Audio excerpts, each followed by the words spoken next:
everybody. This is Vibrant, Visible, and Victorious. I think I got all of them in the right order. Anyways, we're 3V. And you are watching us on Welcome to the Party. And we're all here. We're queer. And we're BIMPOC as well. And this is a special, I would like to say, sort of we're on the tail end of Pride Month, which highlights Pride, but the Pride Party never stops, and the right never stops either. And we shall get into some pre-show intros, which is thank you for watching us. Welcome to the Party is dedicated to creating an inclusive and equitable gaming community where folks can come and learn how to stream or play games on stream, and then gives us the place to do it. And a little shout out to our sponsors, Devin Rue, maker of fine fantasy maps, and you can find all of her amazing stuff at rueinc.com. And Tabletop Loot, maker of dice, shirts, mugs, and more. Find all their great stuff on tabletoploot.com. And of course, So Nerdwear, our official merch sponsor. You can use the code WELCOME and check out and get 10% off your next purchase at sonerdwear.com. So Nerdwear, it's what the nerds wear. You can use !merch in chat to share the link. And also a shout out to Patreon. It's the best way to support this channel and all of our ongoing work. On our Patreon, you'll get interviews with players, mods, and DMs, behind the scenes look at all our games from art to notes, and you'll help us in our goal to be able to underwrite amazing writers, artists, and creators from across the gaming universe as we try to create a showcase of all their amazing work here on the channel. Check it out at patreon.com, Welcome Party RPG, and use !Patreon to get all that information.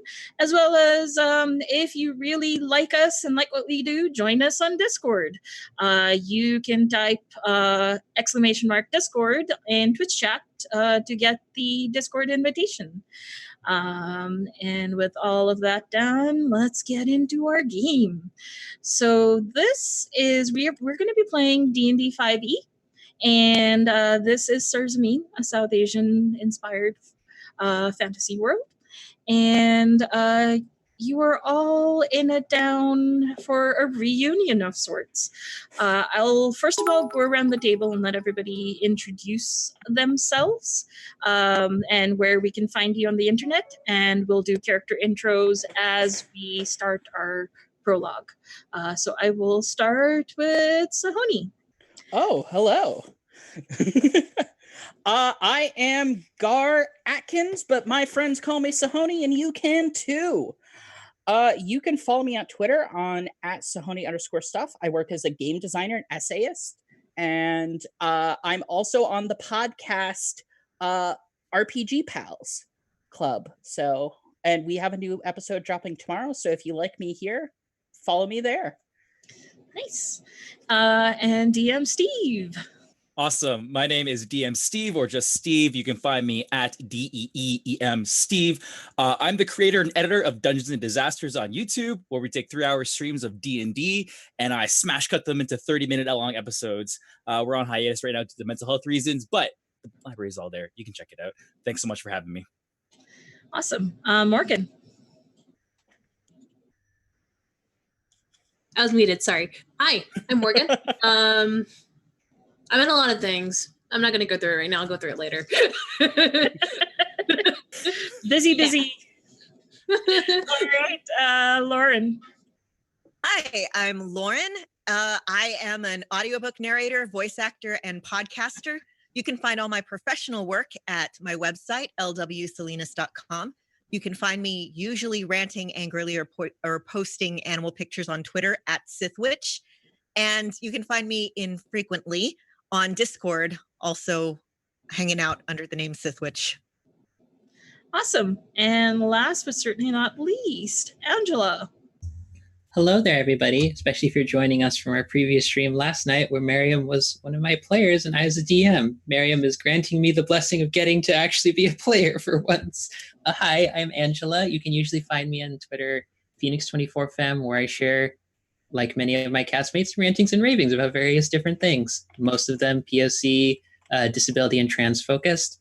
And also I'm on Patreon at PhilosophyM as a disability justice inclined poet and writer, and also a writer and content creator over at Art for Ourselves, a QT-PoC online publication.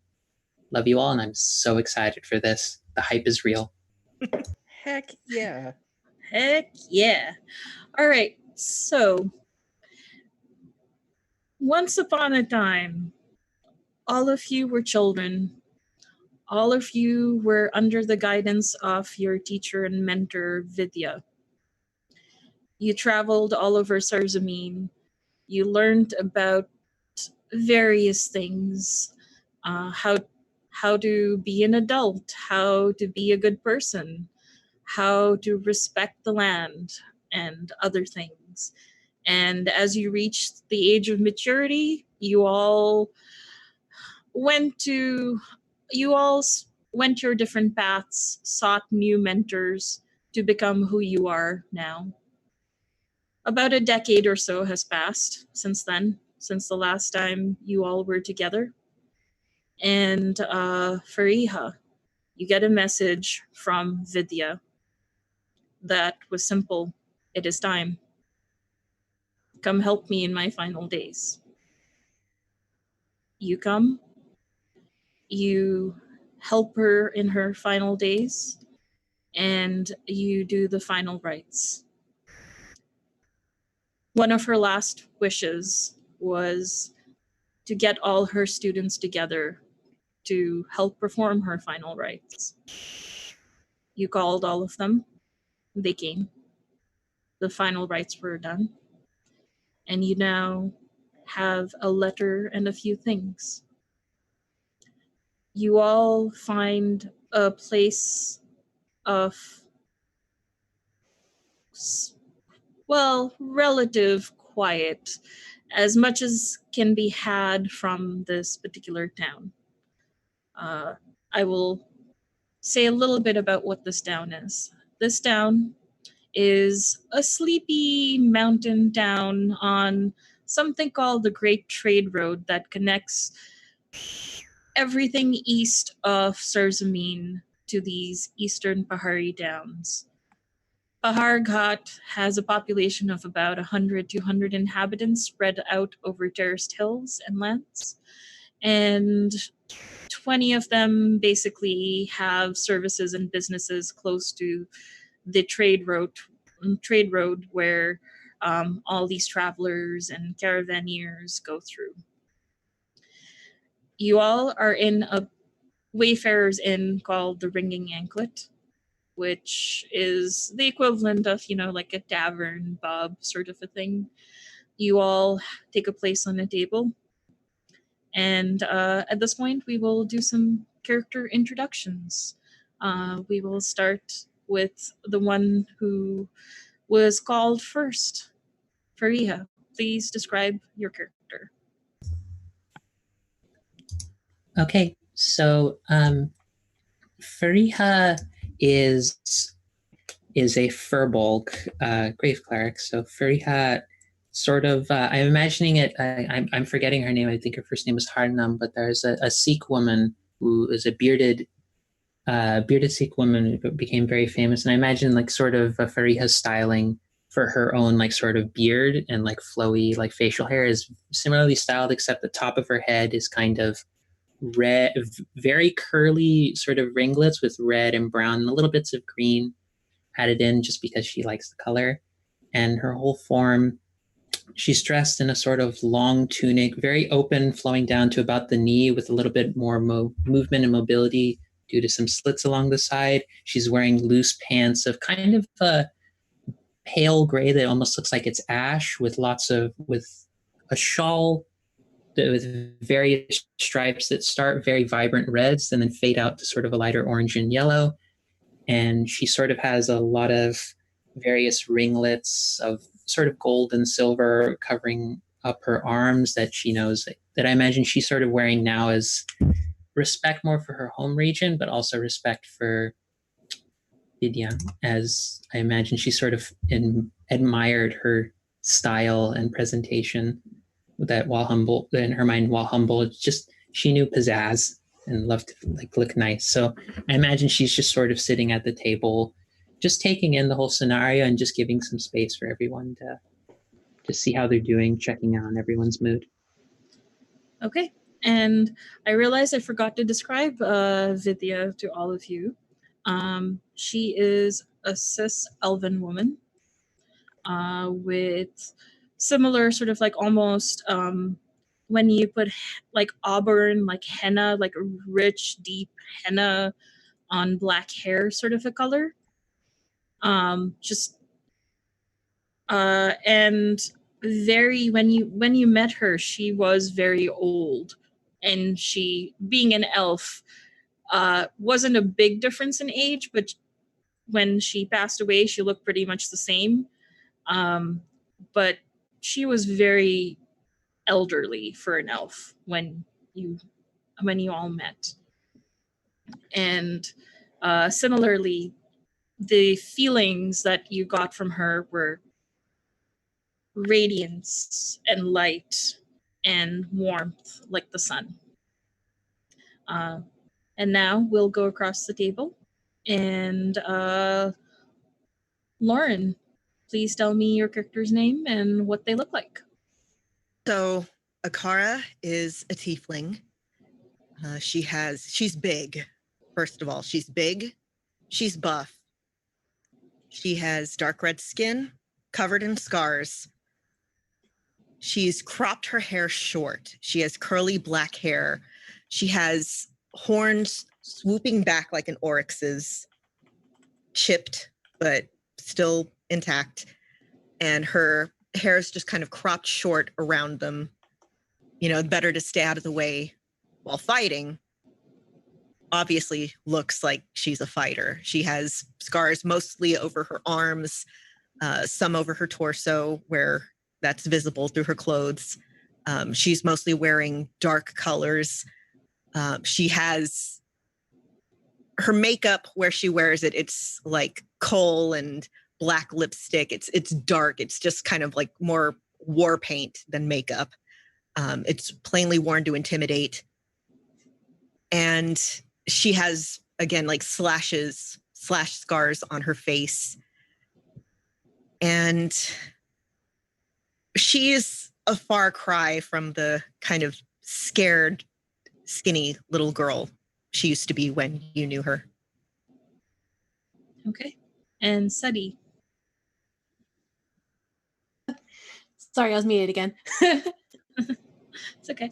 So Sadi is she's a tall woman. She's about like 5'11" or so, half orc, mint green skin with some light brown freckles just going right across her nose and top of her cheeks.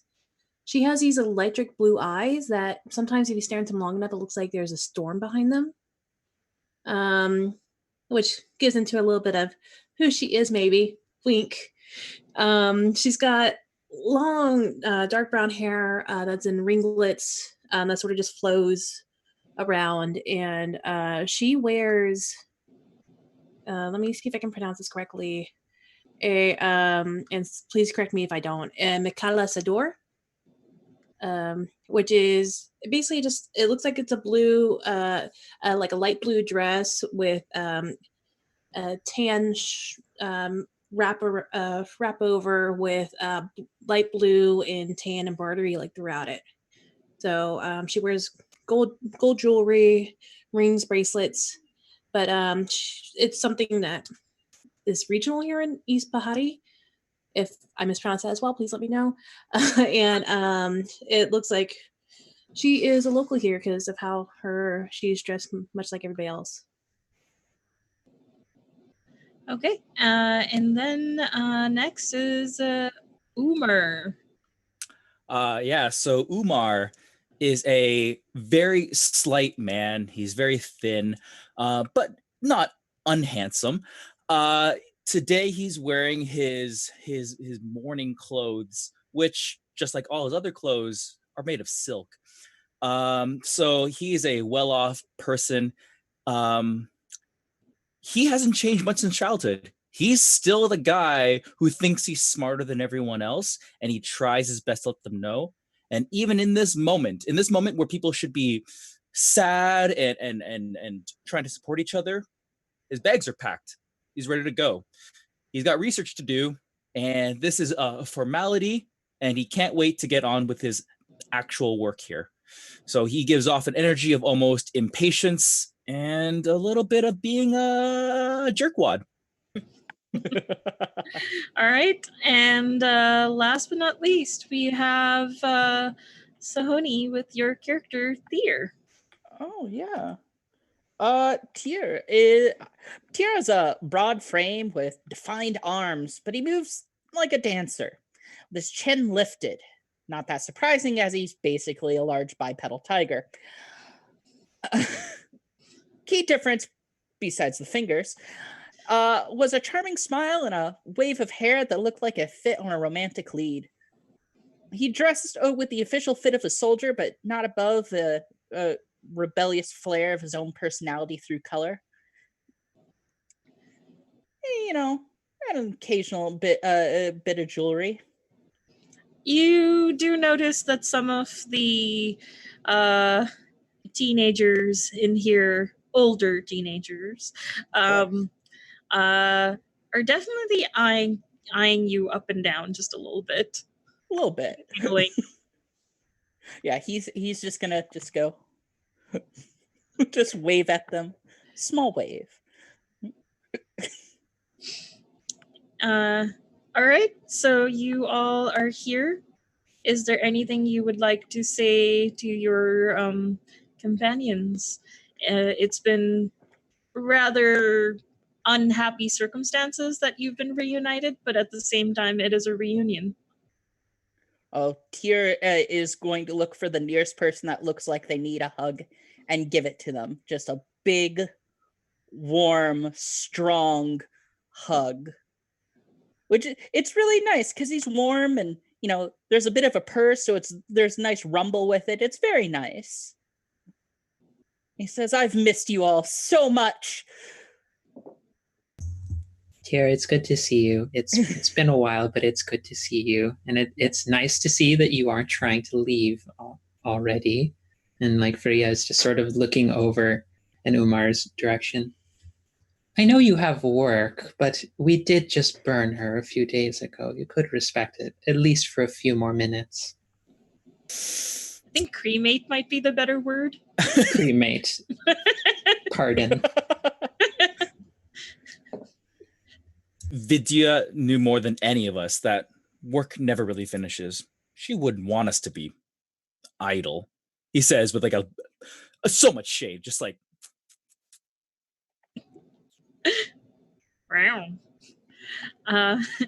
You have that letter and the pendant that always seem to have a small amount of sunshine in it, trapped in it. But it's not quite the color of sunshine. It's as if someone threw it. It looks more like the color of sunset orange than, say, dawn. And it just pulses very slowly. Ooh, that's so pretty. And Sadi's gonna start reaching for it to pick it up. Akara is gonna grab her wrist. You might not want to touch things you don't know what they are. Just saying. It can't be that bad, can it? Vidya always wore it around her neck. It was her pendant. See? And Sadi's gonna try to use her other arm now since the other one's trapped and try to grab it. All right. Are you do you want to do a contest of wills, or is this just sort of you're letting let her have it? Okay. Yeah. Umar puts a hand up onto the shoulder and that look of, she's so dumb. She's just so dumb. On the other hand, I think Tyr is going to peer over out of curiosity. You know what they say about cats. They're furry and they purr really nicely. I don't. What?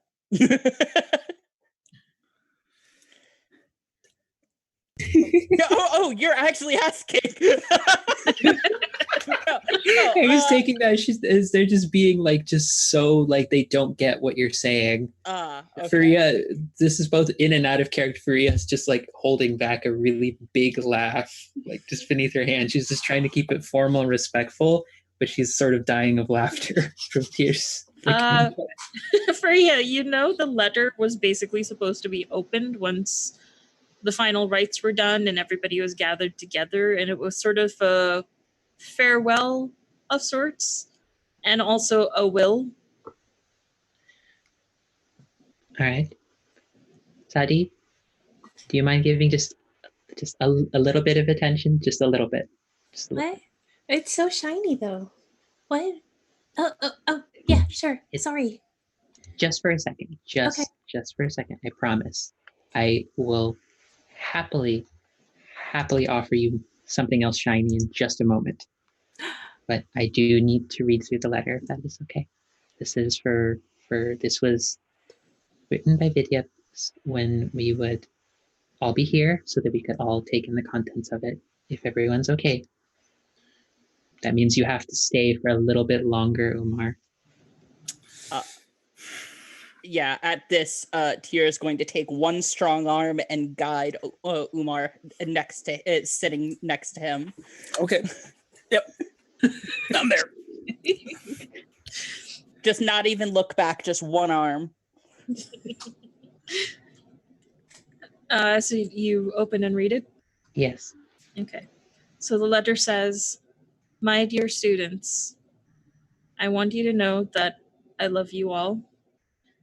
I hope the lessons I have taught you will fare you well in your lives. I have one favor to ask. Before you all leave, spend one more day together. Be the siblings you were 10 years ago.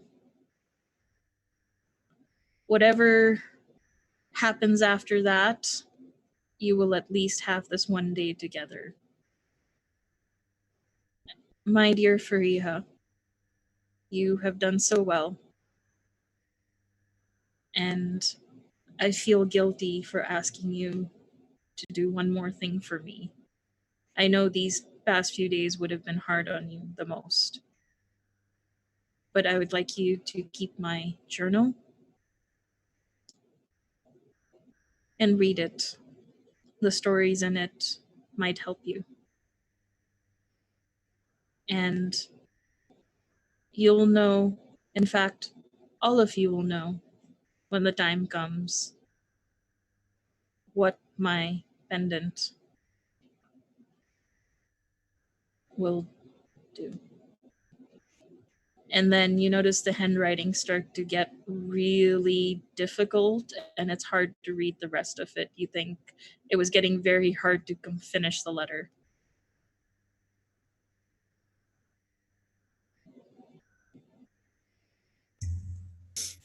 She probably, while reading all of this, like chokes up a little bit because I'm also actually choking up, remembering some things about my own family. It's fine. But It's fine. No, it's fine. Tears will happen some point at this session. But Sadi just like reaches over and just like grabs your hand and just like holds it while you. Thank you, dear. You're welcome. And she's already wearing the pendant, by the way, so she already put it back. And there was a journal that is in your belongings. You didn't bring it out because you weren't sure what it was, but you do have the journal with you. If at any point during the game you would like to read it, I will read portions out. Okay. I will mention it to the group that I have the journal in my possession. If at any moment to start the evening or cap off the evening for however much time we choose to spend together, so that they're aware it's in my possession and folks are interested in that, then I'll prompt like pulling it out for us to take a look at. But I think after You she also know it's Vidya's spell book.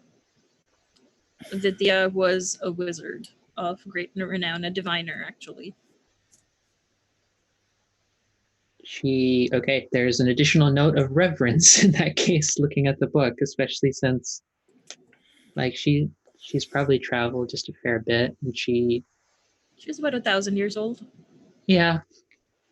Well, I was going to say Priya was one to travel and pick up stories, because I think the last thing she's done was just go off on her own path and just travel to get stories. So this would mean the most to her, to have stories to hold on to. Here is just in reverence and awe of what that actually might hold. Just the sheer amount of life experience, let alone from someone as learned as she was, it's something to behold. Yes.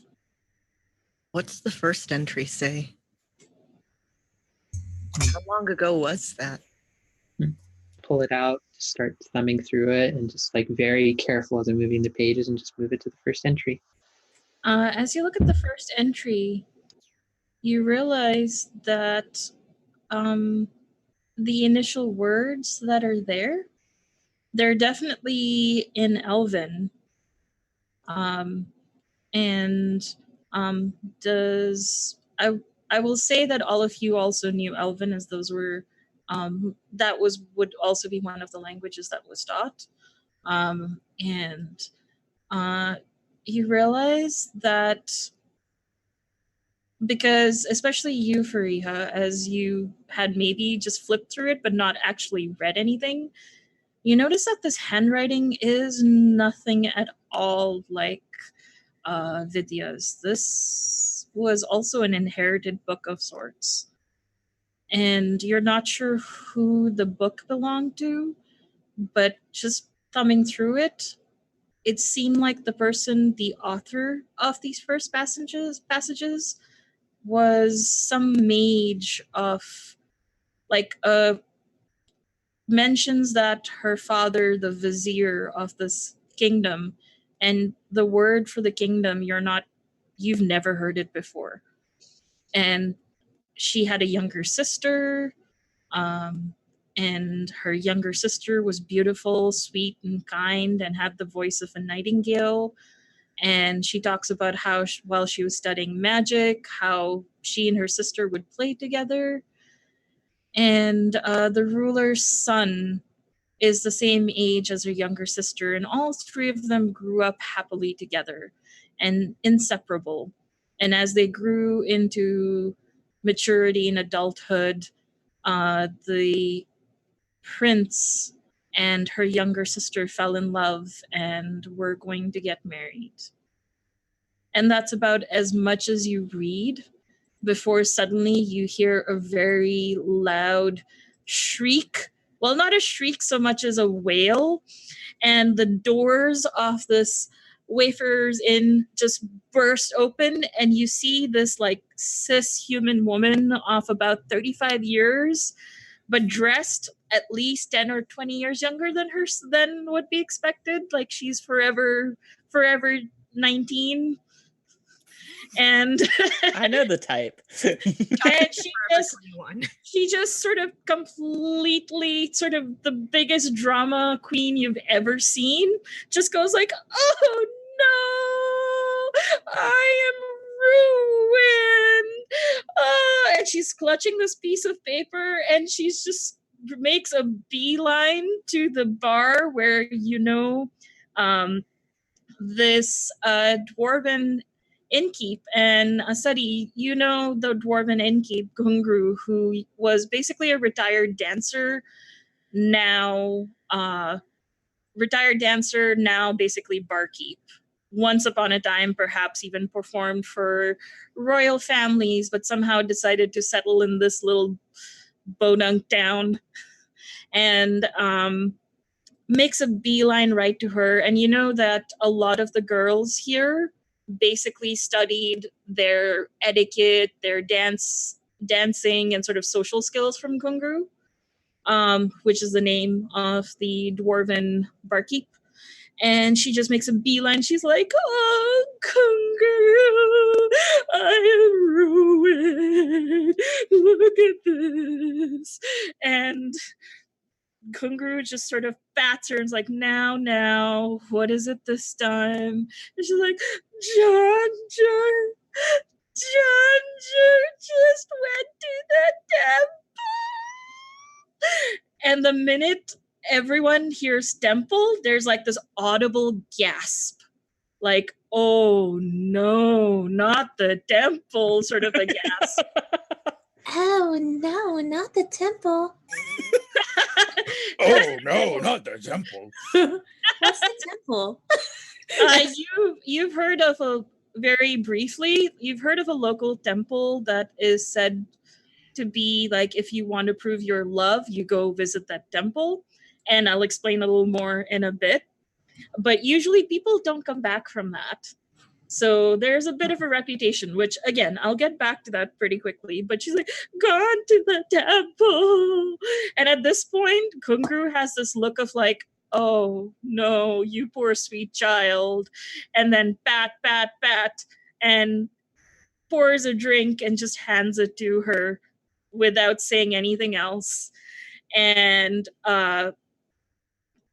through sort of fits and sobs, this woman basically says, apparently they didn't think they were worthy of my love to go to my parents, so they thought if they go to the temple they can prove I'm good and that they're good enough for me. It's so sad. And Sunny is just like against Farrah's shoulder, just like, oh, what a tragic story. Tears just clutching at his heart because this feels very personal. Akara is just looking around the table like, can you believe this shit? And trying to find anybody here who's like agreeing. Oh no, he has no idea what's going on. Do not get me wrong, but he's just, everyone seems very upset and romance is involved. Well, I'm in. You start hearing, Akara, you start hearing around you sort of little whispers, and it's almost like, you know, when something bad happens, there's these little gossip, like little words and phrases you hear, like, I really should organize this better. I have to keep scrolling up. Okay, there. You hear like, oh, this is her third time. Oh, she's so cursed. She's so unlucky. You know, any one of her suitors that have gone to the temple never returned. Maybe they just really left, you know, instead of actually going to the temple. And you hear these little snippets of like gossip. Ooh. And at this point, she's just sobbing and sort of like in much like sob whispers talking to Gungru. Is there anything you as a group or individually do at this point? Oh, well. That's why I don't get involved. Tyr is hearing those whispers. His kind of tail kind of flickering behind him, and he gets up and he pushes out his chair, pushes it back in, strolls over, and places one hand on her back and says, "Romance is can sour, but life is sweeter." And she sort of is sniffing. And just kind of, I guess, he's a sucker. He's got to comfort everyone. That's kind of who he is as a person. They're they. Oh. And I'm talking about who Tyr is as a person. Oh, okay. Yeah. Specifically, he is a sucker who has to comfort everyone. Yeah. And he is trying his he's very much stumbling because he's I've gone through something very similar recently, and it hurts. Really. And she right now is looking you up and down. She says, "You're strong. Maybe you can go get them. You can get them. You could maybe go after them and convince them this is a bad idea, that it doesn't matter. I will have them any way, shape, or form. I don't care about my parents. I just want to be with them. Please, please, please. I'll even give you," and she right now like takes off her earring and just puts it in your hands. Like, "This is real gold. Please, please." At this he's like wide-eyed and looking back at everyone else. Here's my other earring. Look, I'll get you more. Are you doing? Comfort. I was. Give me a second. And then he comes back and he goes back over, and you have to really. Akar's gonna grab Tyr, pull Tyr over, and say, "If you want to comfort a grieving woman, you sleep with her, not." I'm just very bashful. I don't want to be too forward. There's no such thing. You look at the gold earrings. Do you want to see how it's done? Look. I look down at the gold ear. They seem very set on their current lover. Umar, you look at the gold earrings. You're pretty sure they're worth about 50 gold. Easy. Oh my god. Umar, despite having like seen that and knowing the monetary value, like instantly, the reading of the will of Vidya really affected him. And although Tyr had taken Umar like to the table and what have you, maybe in like caught up in the moment of like, oh yes, I can like comfort this woman, maybe potentially didn't see that Umar had like this had hit him in a way that he was not prepared for, and he was shaking, and he used maybe rage or maybe like another hot emotion to punch through it. And he's been sitting there taking notes and what have you, just meticulously taking things down, noticing the environment. He's noticed the earrings, he's put it in his notes, but up to this moment has just been sitting and just kind of like being quiet, but like a storm just about to like roil over. Fariha is at this moment seeing Akar and Tyr just sort of like doing a back and forth. We'll just like very, very calmly, but very self-assured. We'll just get up, not like daintily or anything, but just like some level of manners, trying to remember what Vidya taught her.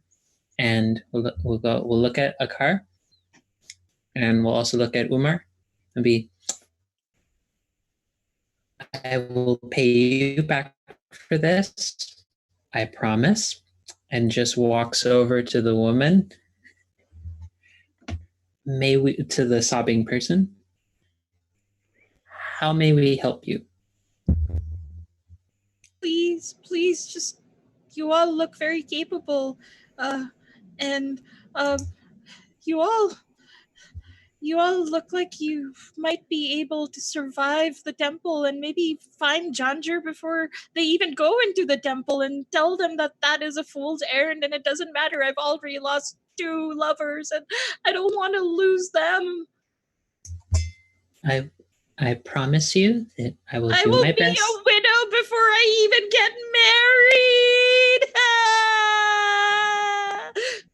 married. Like Faria will just like, and Faria is probably like 6.5 to 7 feet tall. I forgot to mention she's very tall. Will just like very gingerly like bend down to be like at her level, and will like just try and very calmly clasp her hands I promise you, I will do what I can to ensure you have the best wedding with your love.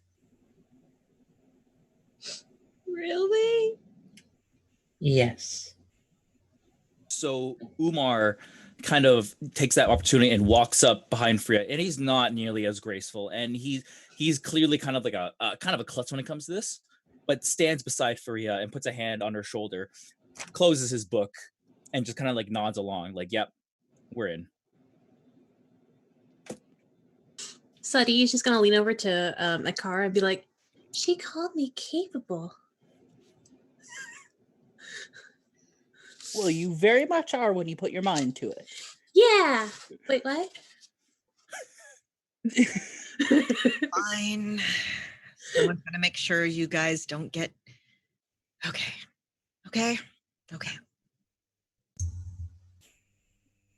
I have I think Fariha wants to make sure the sobbing woman is calmed down, and if she thinks that Umar has that, Name and is wants to take it. Kyle, by the way, if you want more money.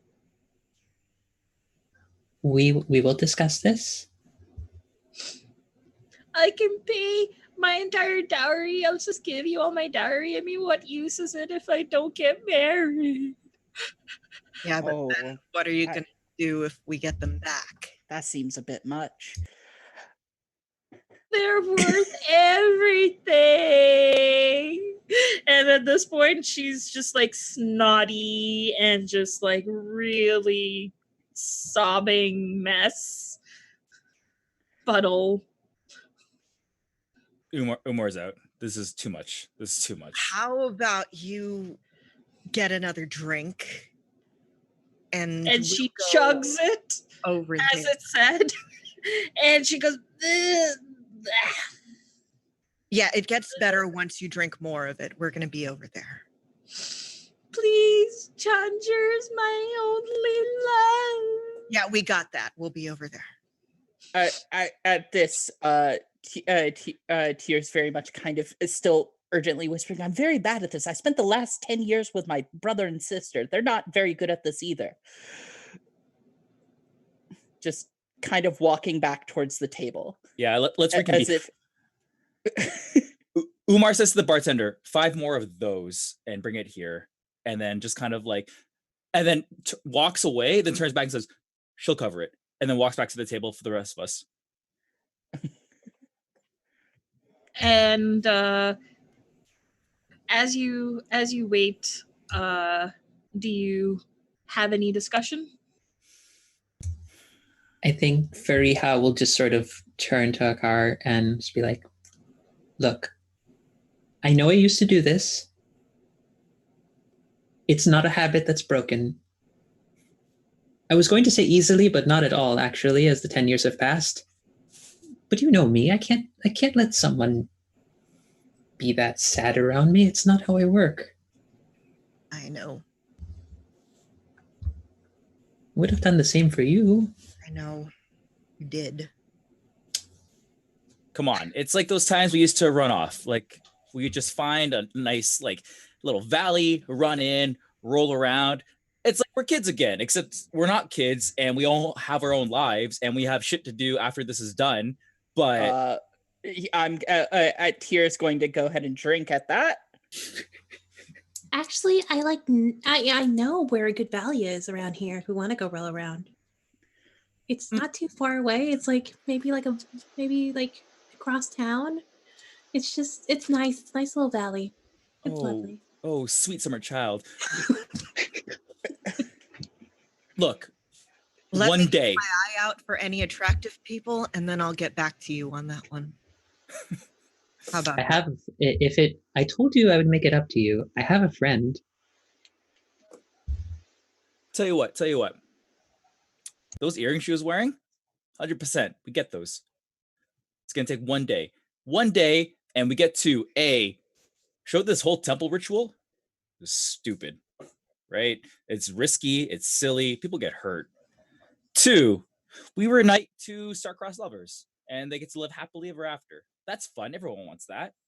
3, I am a sucker for a romance. We make bank. We make bank out of this. I am also a sucker for money. a woman walks in looking like that, with earrings like that, to a dive like this, no, she pays out. She pays out. You also notice at this point, and Sadi, you know this about your town, that the image of the eternal lovers is everywhere. There is, I get to now actually use maps. So you see this everywhere where it's an image of a young woman sort of swinging on a swing, and there is a young man who is playing a fiddle, and the woman's mouth is like open as if she's like mid-song singing joyously. And you see that everywhere, either as frescoes or as little statues or as like big statue in like the town square. And you sort of now remember your local history just a little bit, as you are thinking about the temple. What temple? Oh yeah, that temple.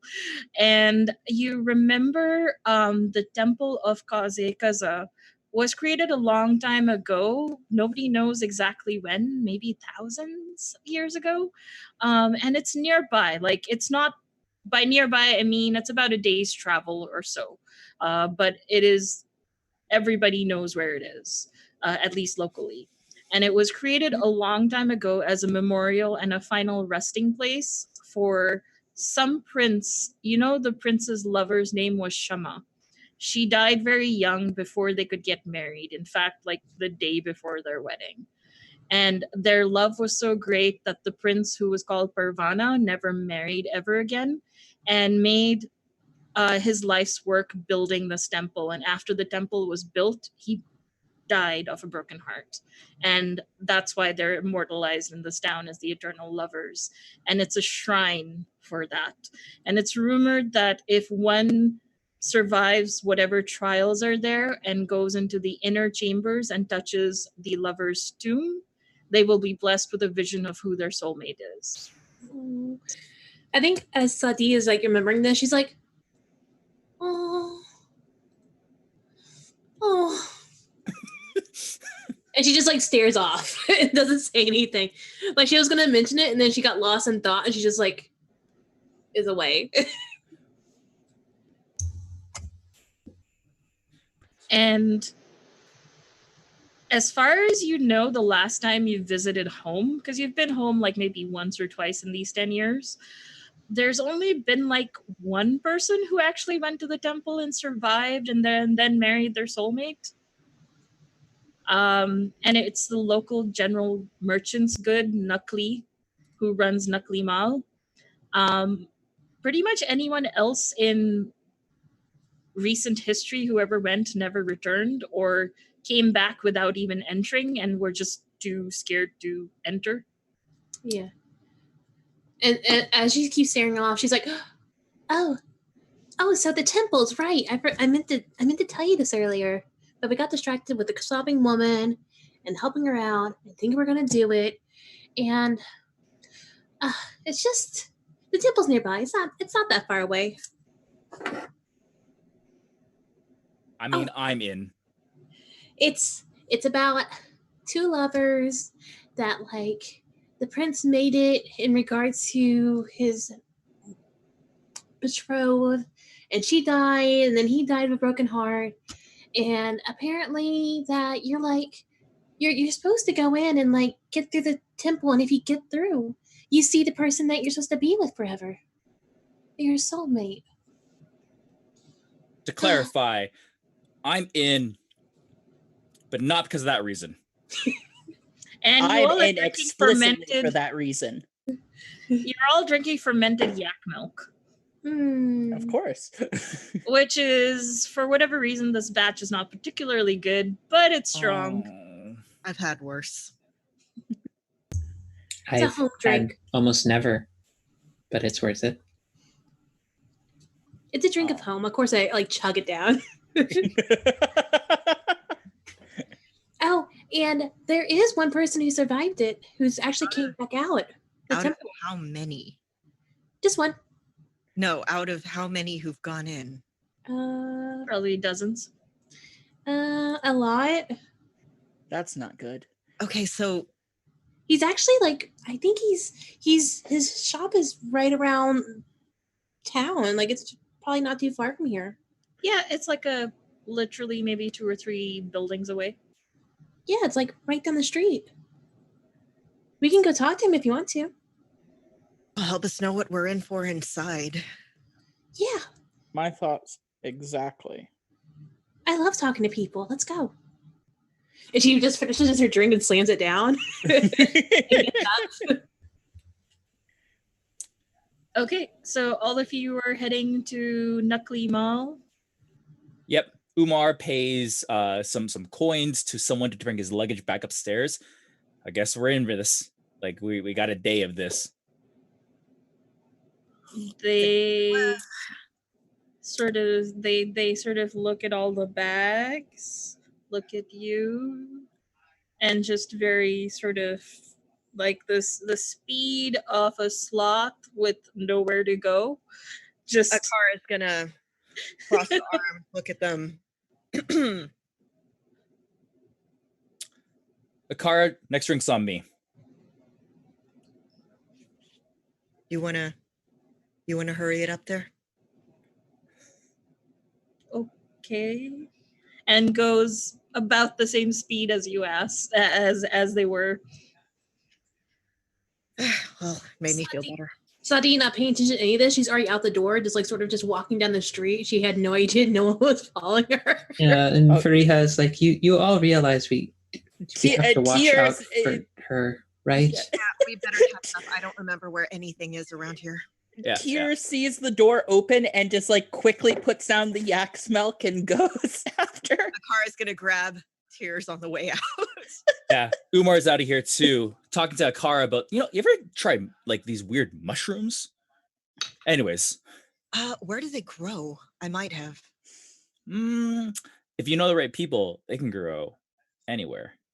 Is this anything like that other incident that we had to pull you away from in the valley? You told us about mushrooms. It's completely different, Friha, and also mind your own business.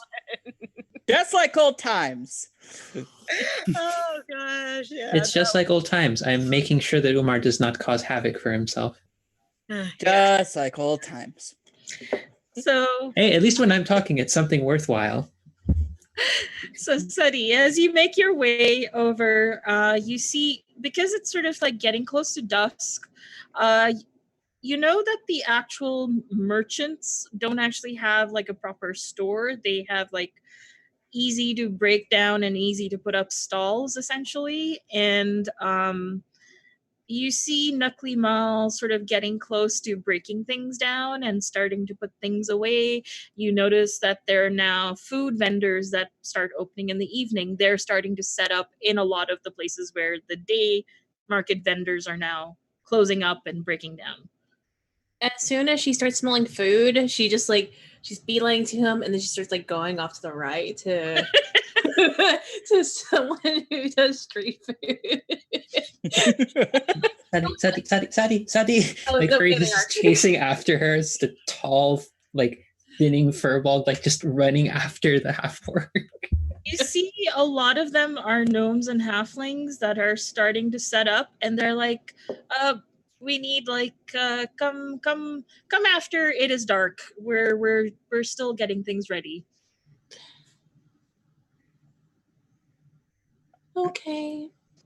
And she's just gonna pout and just like we're you notice that they literally are lighting fires like nothing is ready. So she's like, wait, what were we doing again? We're going to see someone you remembered, the head of the merchants. Oh, Nuckley Mall. And she just like beelines it again towards the stall. So Nuckley Mall is a really oily halfling man, sort of like absolutely like like someone who would put way too much pomade in their hair and it's like and like shirt is like open to the chest. There's like little hair. Are we at like, in terms of like hair, are we at like Jerry curl levels of like Oh humidity? yeah, it's rivaling the hair on your head. Oh God, no, you're not supposed. Like in her head, she's just, and probably like she's the only one she trusts to hear say this aloud, and like she's saying it lowly as a car. She's like, why does no one ever know how to do their hair correctly? You're supposed to. That's not what you use for your hair. Not with that texture.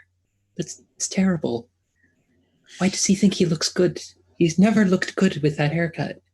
And he has like a gold bling necklace, and gold bling rings on each of his fingers, and he's got like one gold stud with a little like probably diamond or something similar, and just looks very like, for someone selling mundane like items you could find in the PHB mundane section, like like traveling gear, is really decked out, like almost like they're trying to show how good they have it.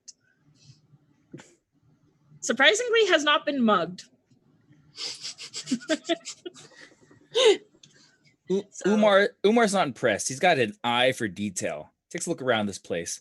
Is this kind of like one of those things where you just paint gold on top of stuff, or is there actual value here?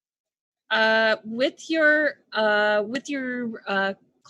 background feature, they are not solid gold. They are gold plated. So the earrings that you got, those are solid gold. Those are worth the value. These look like they might be, like each ring's maybe 10 gold each. It looks like that. But as you sort of notice, there's certain places where the gold plating's worn off.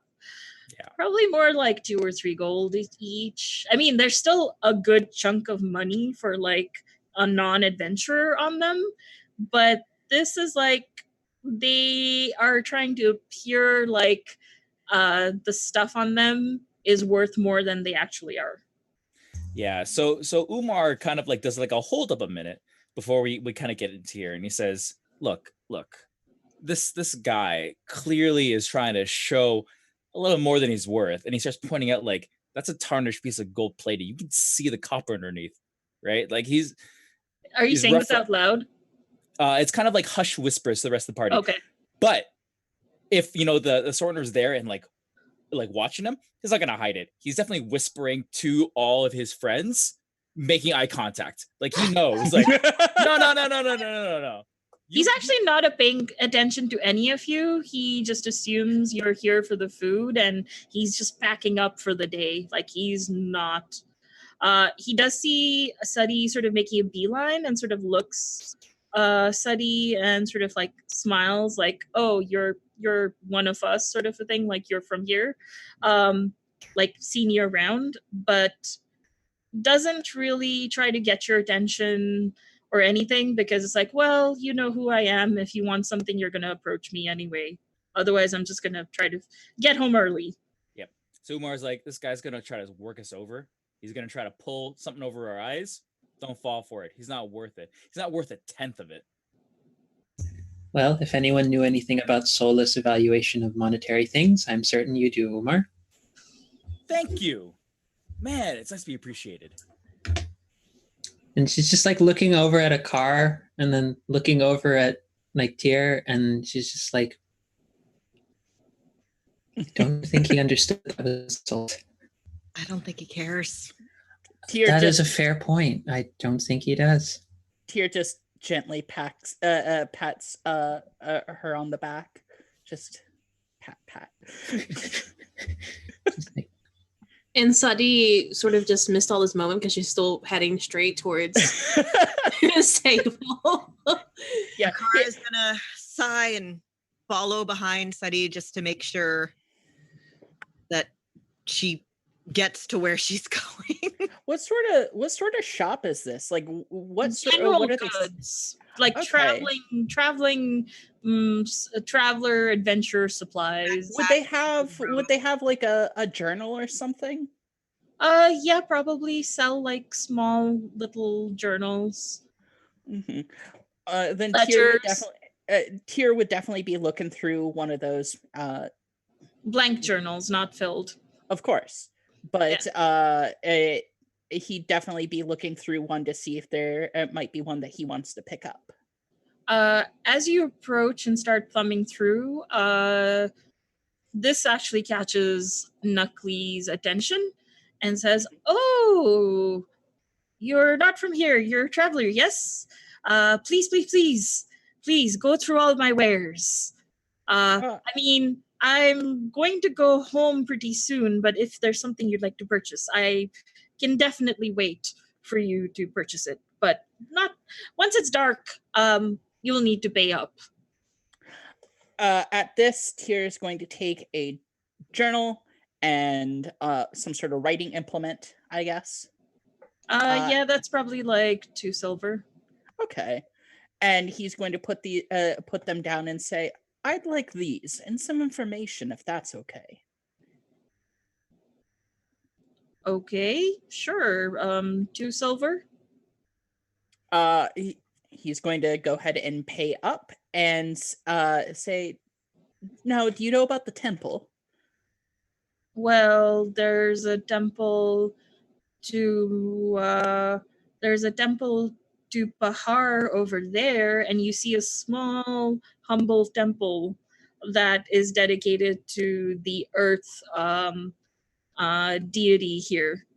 No, the eternal lovers. I told them that you're one of the ones who passed the trials, and they just wanted to meet the person behind it.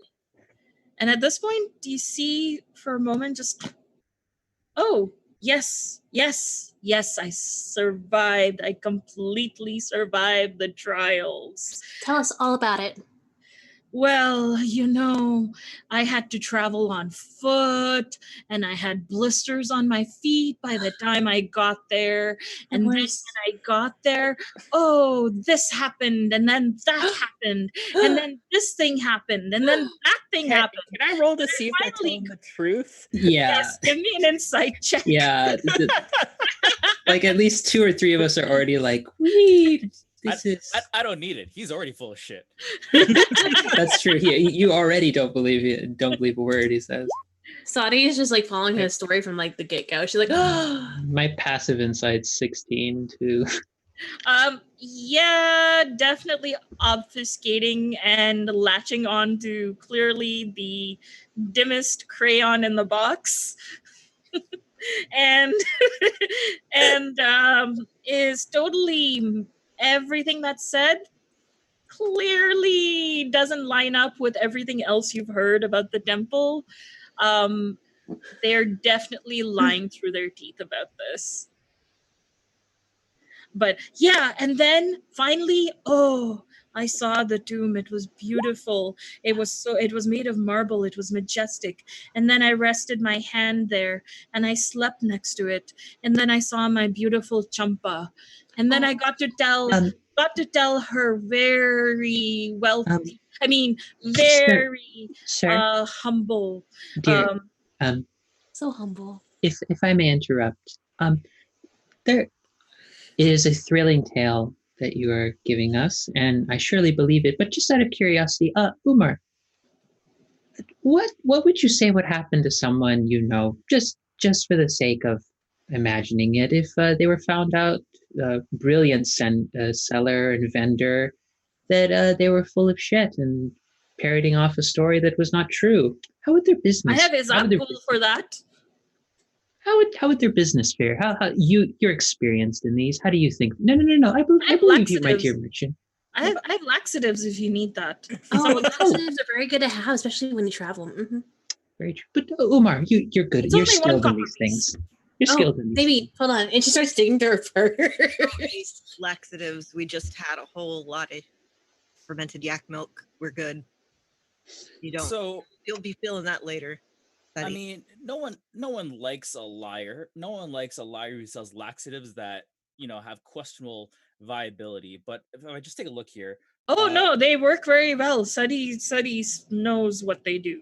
You know, right, Beatty? Oh, they clear me right out. It's fantastic. Fantastic. But it says here in my notes that if you're caught lying, I have full reign to actually go back to other cities, take your name, tell other merchants about your name, and I can tell them that your business ain't worth shit. Sorry, I got to use the proper words. Is not viable. And then trade stops. Now, I know for someone as, I guess, affluent as you might not care. After all, look at this vase. And he turns it around, and there's that tarnish right there. Clearly a masterpiece. 50% off? Maybe don't That's a interrupt great me. deal. Maybe now's the time to interrupt. What I'm telling you, and he smashes it on the ground, is that maybe a little bit of honesty is what we're seeking here. Hey, Akara, can you grab the door? Sure thing. There's no door here. I grabbed the The tarp. beads slam. But and Fariha, when Umar gets done with that, and it would be a real shame if your name were to get out and you were to be found, in a different location, telling lies. And I use my Furbolg magic to cast Disguise Self, which lets me be 3 feet shorter, and I become a mirror image of him. It probably isn't going to look good for you if you do this, right? But what have I lied about? I mean, those journals are 2 silver pieces. That vase was worth 1 copper piece. Fine. You know what? It's on the house. The temple. I told you the temple's over there. No, The other temple. Oh. At this, The at temple in lovers. which I saw Champa and convinced her family that I am a worthy suitor. Champa. at this, Tier is going to kind of lean in and look very closely into their eyes and go, "What did you really see?" And Looks shiftily back and forth.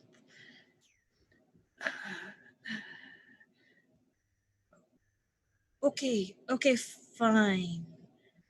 I didn't really see anything. I just stayed there near the entrance overnight and brought this shiny little rock and convinced them that I did. And at this point, you see a very similar sort of glass fragment, but it's glowing red. And as he brings it up, Sadi, your necklace starts almost like glowing brighter in response to this. Yeah, we see it. Tier is just eyes locked, not even glancing over. So if you just forget this happened, we can call the vase even. And you know what? And hands your 2 silver back. You can keep the books. And also, don't pay for the laxatives, dear. That's on the house, too. Oh, score. She takes them and sticks them in her bag.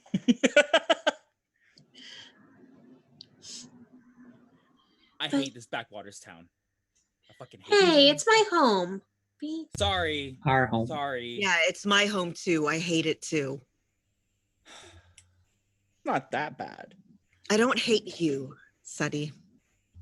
I don't hate you either. No one can hate What? Sadi. Yeah, You know what? You can keep this as well if you want. If you kind of back up and like pretend this never happened. Tier Pretend. just holds out his hand. It drops the stone. Thank you. We'll be going now. Also, Fariha just turns back into the Furbolg self, just drops the Disguise Self. What exactly are we forgetting? You've been nothing but kind to us. Exactly. And at this point, almost like sort of like a blur, just leaves. Yeah, Umar puts down 2 gold pieces, 5 silver, and 7 copper, which is the value of that vase. But that's it. That's it. Tyr leaves his silver just out of goodwill. Are there any snacks? Yeah, there's like minor snacks. Like I would say the equivalent of what rations would be. Traveling rations. Mara's gonna grab a snack on the way out and start eating it. Wait, are the food places ready yet? Yeah, by the time you had this conversation, the fires are up. You think another 5 or 10 minutes and food should be there. Sadi's like, well, we should eat before we go. And she's going to turn around and just walk to a food place. Tyr's going to try to keep pace, but not before showing the stone to Umar, rather. Yeah, it's... Wait. So this is the same color as the pendant, right? No, this one's like a faint, like red, like almost I would say strawberry rose red, like a nice deep red, the color of blood. Oh, Like fresh blood. Like that sort of like red and crimson. Whereas the Vidya's pendant basically looks like as if sunlight was mixed with something that made it orange. Or like dusk orange. And do I know what could like cause a piece of glass ornament to like take on this like shade? Give me an Arcana check. Happy to do so. I'd also like to add into that. Yeah, for sure. All right. So that's a dirty 16. Yeah. So you recall, like, again, you can't really place any monetary value in it because clearly this is magical.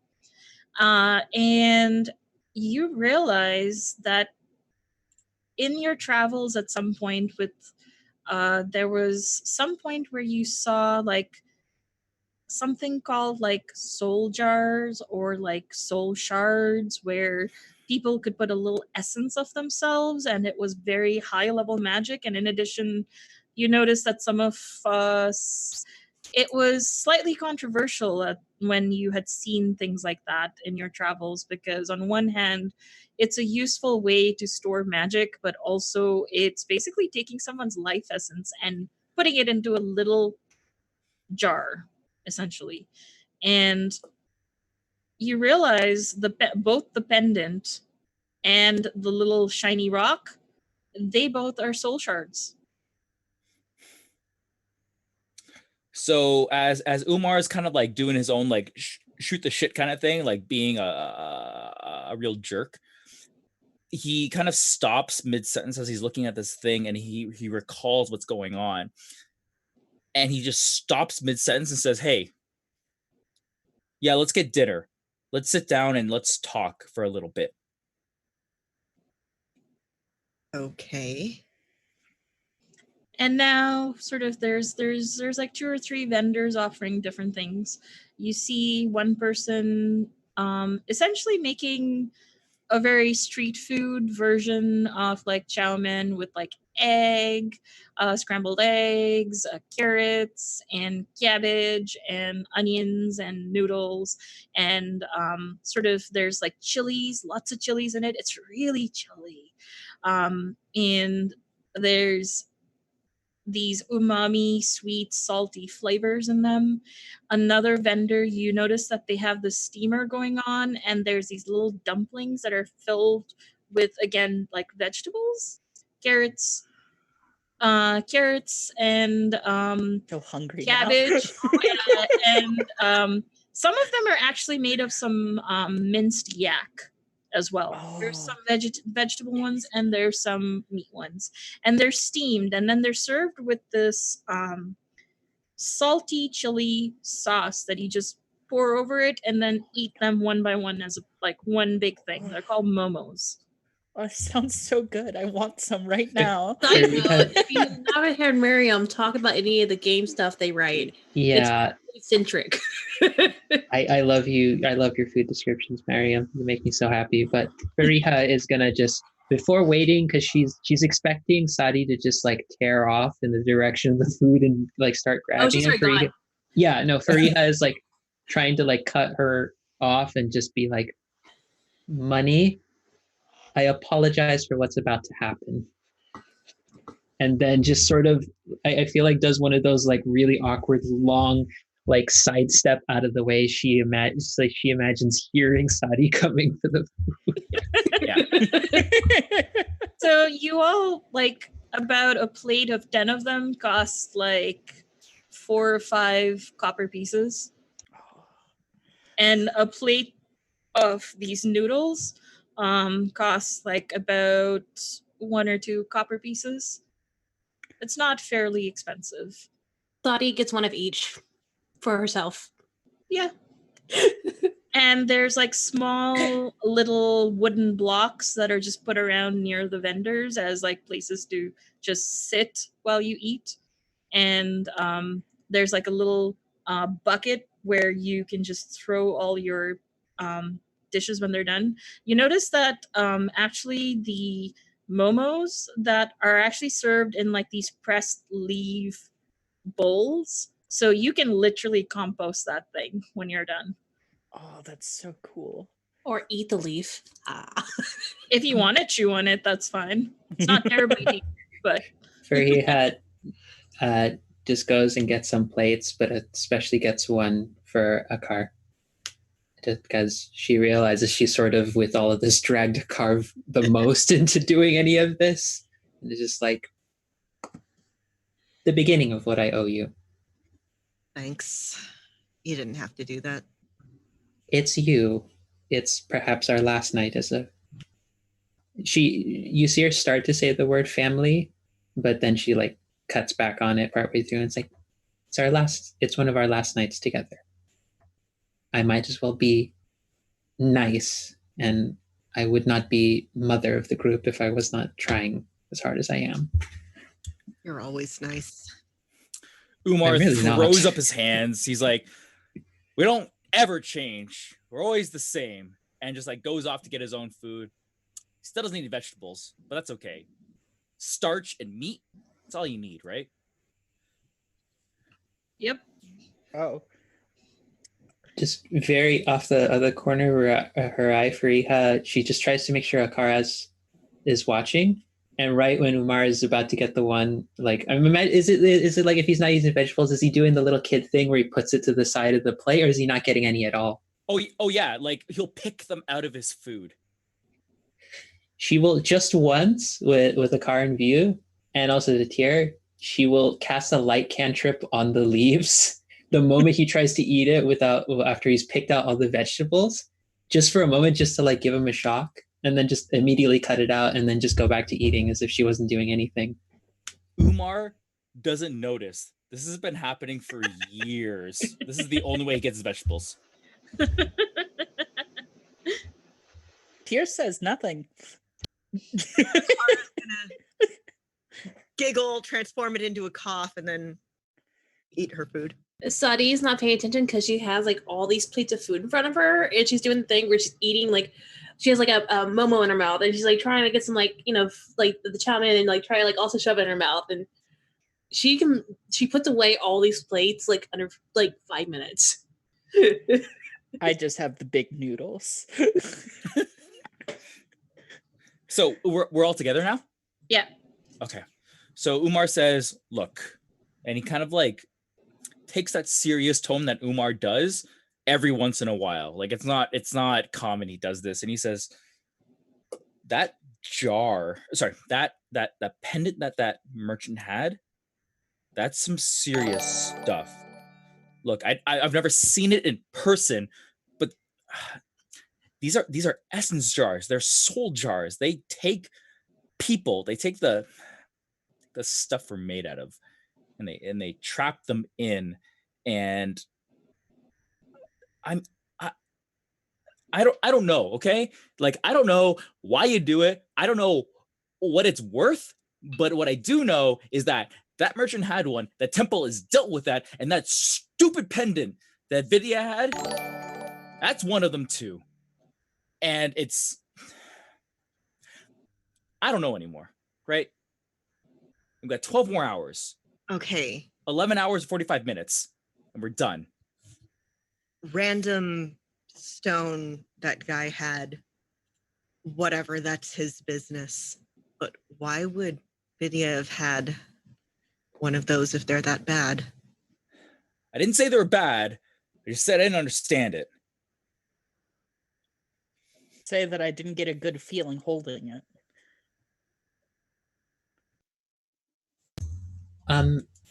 This is lore / question for DM. Mhm. With more training as grave cleric, would this feel, given my particular background around that, would that feel like hearing about that kind of thing? Would it be something I either A, know about, or B, would it be like if someone like thinking like from a more religious context, like that's a big divine no in terms of like this particular way magic is treated in this world? Religion check. Okay.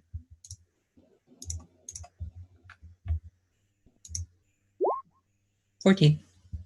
Okay, so you know, especially as a grave cleric, that for the most part, any necromancy magic isn't in of itself bad.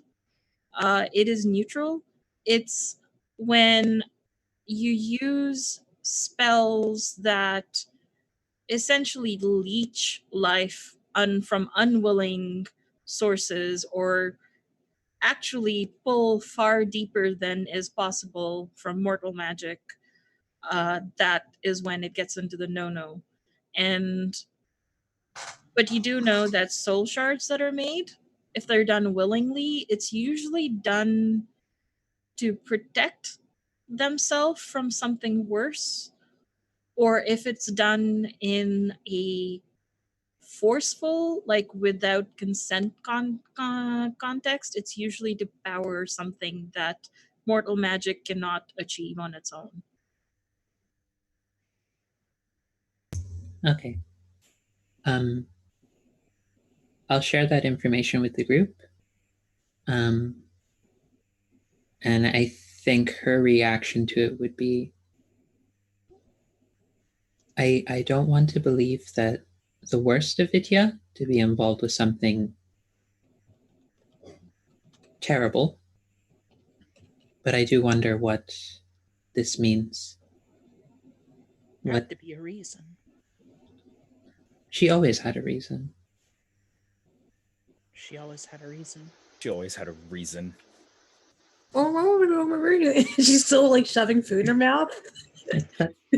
Breathe, please. She's like, Furia's just like for a moment forgets the pendant. She's just like looking at Sadi and she's like, please breathe, please.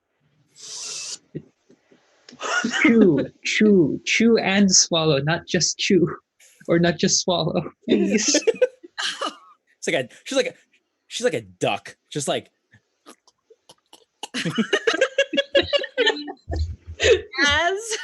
As this moment of levity happens in your conversation, we will take a short break for about 5 or 10 minutes. We will be back and wave everybody while we go to break.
Hello, everybody. We are back from our break. We have been watered, fed, and treated like a complex houseplant. And we are where we last left off. Everybody settled in the evening with some street food from the street vendors that are there and had a discussion about the little shiny rock they got from the merchant they met. And it seems to be the same thing that Vidya's neck pendant is made out of. It is some kind of a soul shard. As you all pondered on that, if there's something you wanted to add before we proceed. So Umar kind of like says, look, it's not looking good, but we have a very unique opportunity. And I, for one, I want answers. I want to know more about why Vidya has this and why she left it. For us, you know? I don't like leaving a mystery unsolved. The temple likely has things, and perhaps let us take a look at the book as well. Perhaps she wrote about it in her journal. Let us see. Okay. And then just sort of pull it out, and I just start doing the like speed reader thing of trying to look for anything in relation to like term phrases like soul, essence, anything like that within the pages. As you skim through, you sort of you can't help but want to know what happened to that story of the this prince and the younger sister. And you read that Prince Perwana wanted to learn magic from the author, and she reluctantly taught him, hoping that it would help repair their friendship a little, as it seemed to be that Pervana started getting jealous of how close the sisters were as they got close to their nuptials. But she did it anyway as a way to be like, we're family, so of course I will do anything to help you. And her concern started growing as he started engaging in magic that dabbled in rewriting memory and binding souls. And to her horror, she found out that he wanted to do some sort of a ritual. And as a precaution, the author created a temporary soul jar and retained a fraction of her soul so that he couldn't use it for the ritual. She gave half to her teacher and hid the other. And that portion really catches your eye. And the fact that she was going to confront the prince and warn him that she would tell her sister everything and all of their parents. And that's sort of the last entry.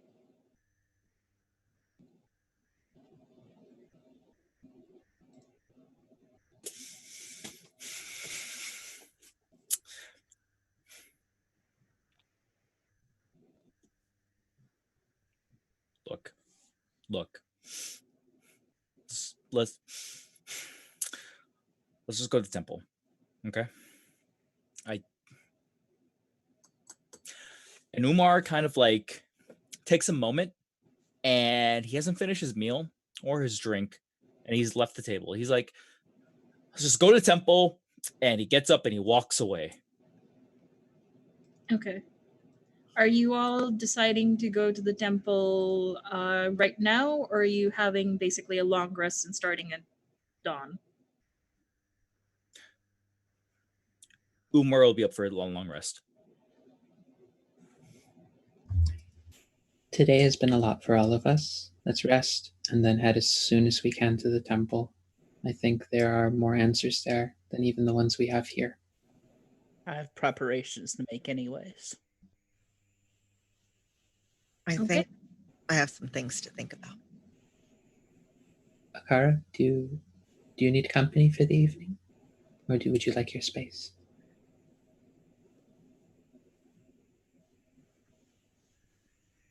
I don't know. if you want to talk, my room's open, as it always has been. Sadie, you coming with? Yeah, I am really sleepy. I'm Okay. so full. It was very Cool, delicious. started. Start like just walking along with Sadie, and like I'm probably taller than Sadie, but Sadie probably like build wise and everything is much bigger than I am. So she's just like Sadi's also a pretty slim person, so she's like, yeah, she's about almost 6 foot. So you're like maybe like a foot taller than her. Yeah. If that, and yeah. Yeah. She just follows behind and just makes sure she's probably last she said last, just making sure everyone's getting to bed, and is last to sleep probably that night. Just reads over the book maybe one more time, sighs, and then sleeps.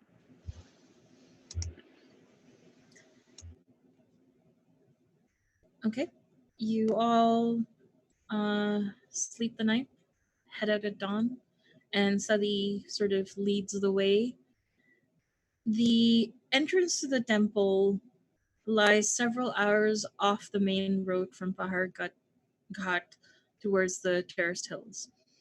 As you go, you see small way shrines that have the same couple, either molded in clay or carved in stone. And as you get closer to your destination, you notice that the way shrines that are there are more deserted and abandoned and less maintained, as you're kind of out in the middle of nowhere. And as you now approach this vista, you see this temple is essentially built right into the rock face of one of the peaks on this mountain range and place. The You see, first of all, near, like off to the side, near to the entrance of the temple, a sign of a small camp that's probably a day old. It's like someone had built a fire or slept. There's signs of human or humanoid activity. And yeah, just from what you can tell, it's at the very least 24 hours old, if not older. The entrance to this temple is a grand archway carved right into the mountain face. On one side, you see a beautiful young human man carved onto the rock face playing a fiddle, his head turned towards the other side of the archway. And then facing him on the opposite side, you see a young, beautiful woman on a swing, her mouth open mid-note, her expression that of singing a song towards the man playing in the fiddle. Basically, the image that you've been seeing all over town and on the way shrines of the eternal lovers. Past this archway, you see stairs that lead up beyond what you can see. It basically goes up and beyond. So you if you would go on those steps, you'd basically go into the mountain. Do you all enter? It's so pretty. And Sadi's just like standing there, just in awe, just like looking at it. I think Kira's right there with her. Hold on, hold up a minute. And Umar kind of like rushes off to that little campsite right there, starts like scrummaging around, just like super diving into it. It's like, what? Wait, who's staying here? He's pretty sure he knows who it is, but let's take a look. Okay, give me an investigation. Happy to do that, especially with his eye for detail, which is a background. Oh, okay, there, the number showed up. Yeah, this is like camp firewood. From just the smell and the weather and everything, definitely someone was here. One lone person. It seems like there was only like space for one person. You see a couple of long strands of black hair. Like if it were on a human person, it would be like up to their butt, like really long hair. Oh, weird. knowing kind of like the what might have led up to this person being to the temple, Umar looks for any personal effects, things that this person might have left behind, like hair would be a good one.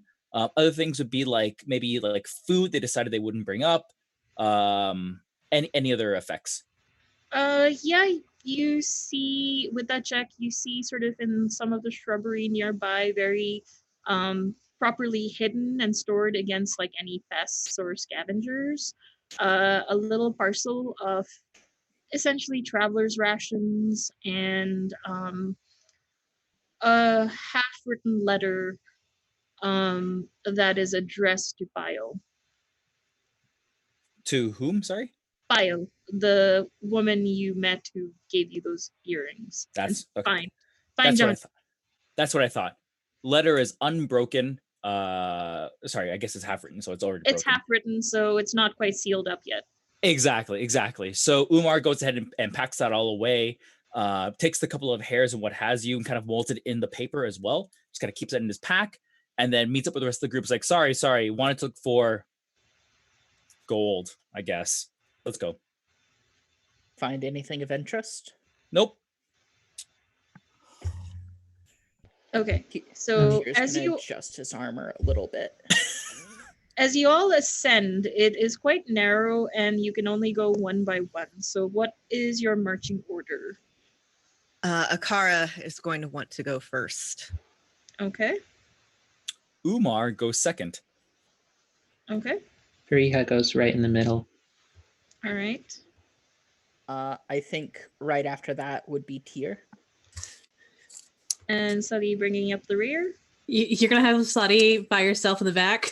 Okay, Tyr is going to go behind Sadi. That's probably for the best. He's got range. He'll be fine. Yeah. And before we go, like fully starting to climb up, but as we're getting our order, I just sort of take Akara to the side, and I just say, if you need support, past Umar. Past Umar. Like before we start moving into it and get into our line as we're assembling, I just say, Akara, if you need support, just let me know. If you are hurt, just let me know. She takes a second, like this minute, she chooses her words very carefully. I know you can take care of yourself. I'm here if you want help. Doesn't have to be there if you don't want it, but I'm here if you need help. Thanks.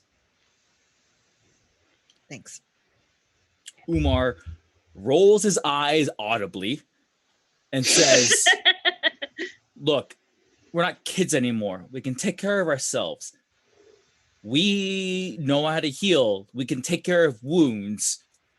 We're not kids running down valleys and scraping our knees anymore. Fariha. Yeah, we're not kids, because when we were kids, I couldn't have picked you up with one hand and tossed you back over my shoulder.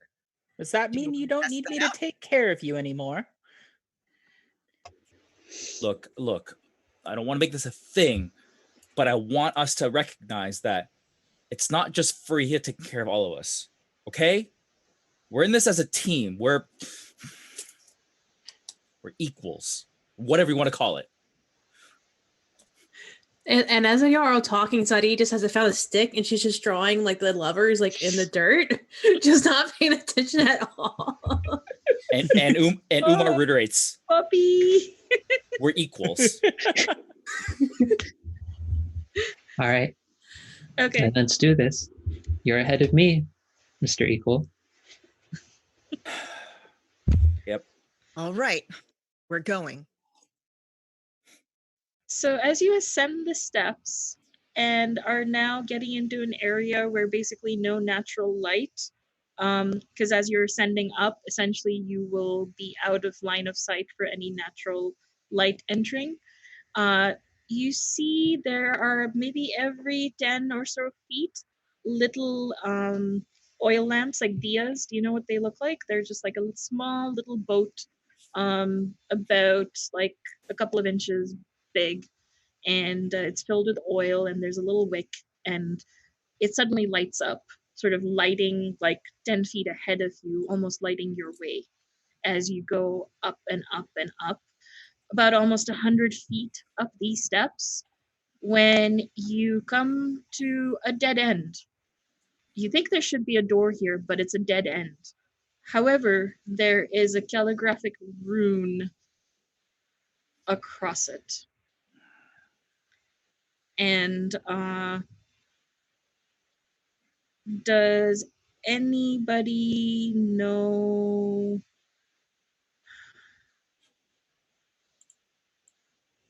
primordial? Yes. Okay, you are actually able to read it. It says hope, which is in the common tongue, attraction. And as you sort of look towards it and touch it, it lights up, and suddenly you hear grinding sounds as this dead end starts rising up, almost like a slab sort of goes up, and there is a 5-foot doorway, like path, threshold for you to enter. And it's pitch dark beyond that. There's a little bit like a 5-foot radius of light coming from the last oil lamps that are lit, but you can't really see much past that. Who has dark vision amongst all of you? I do. So this is a great time to say that as we ascended the mountain and we stopped seeing natural light, Umar casts dark vision on himself. Okay. So on the end of her mace, just cast a light cantrip so that there's a little bit of light for all of us who don't have dark vision, just in case. Yeah, so you can kind of see into the room, and as far as your dark vision goes, there is just open space. You're not sure how big this is unless you move into the room. So just so I have the imagery correct, are we being crushed like the floor is raising up? Well, it's sort of like a staircase, so you're going like that. Oh. There's always just enough, like maybe 10-foot clearance, and it's like a tunnel almost, but going upwards in a sharp incline. And now it stops level to a room. And can we see inside the room? As far as your dark vision can see, it just looks like an open space. But it looks like it's not like natural rock. It looks like the floor is straight, and you can't really see above you. And you sort of know there's rock face on your sides were you to enter. But I'm assuming, unless all of you step in, that this is what Akara sees. Mm-hmm. And you can kind of smush, almost closely pushing her into the room, sort of like look over her shoulder, like 6 heads, 5 heads. Like Scooby-Doo, yeah. Yeah. I think we're actually all tall enough to do so. I think we're all actually taller than Akara. I think you might be.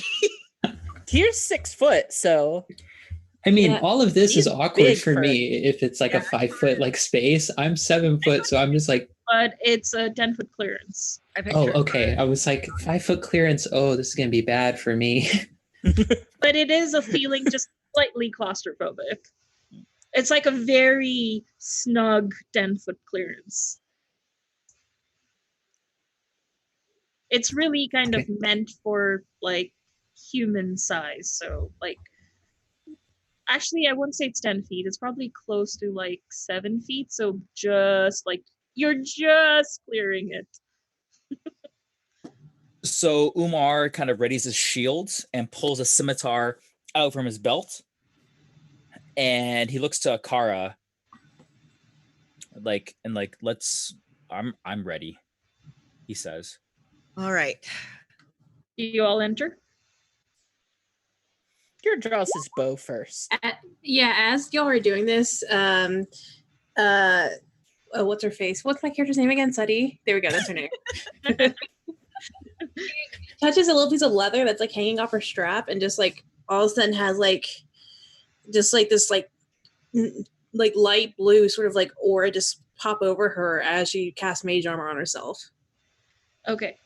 Yeah. So as you all enter, as soon as Sabi passes the threshold, suddenly the doors slam shut, and you are all in complete pitch darkness. And those who have dark vision can't even see. It's just absolute darkness.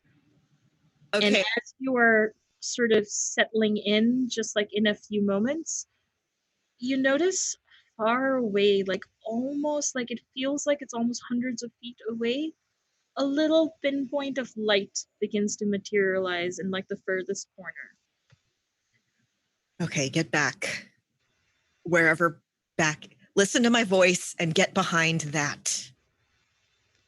Umar calls out, "Everyone, grab hands, grab hands, grab hands!" And starts like frantically trying to like reach behind him to like find people's hands.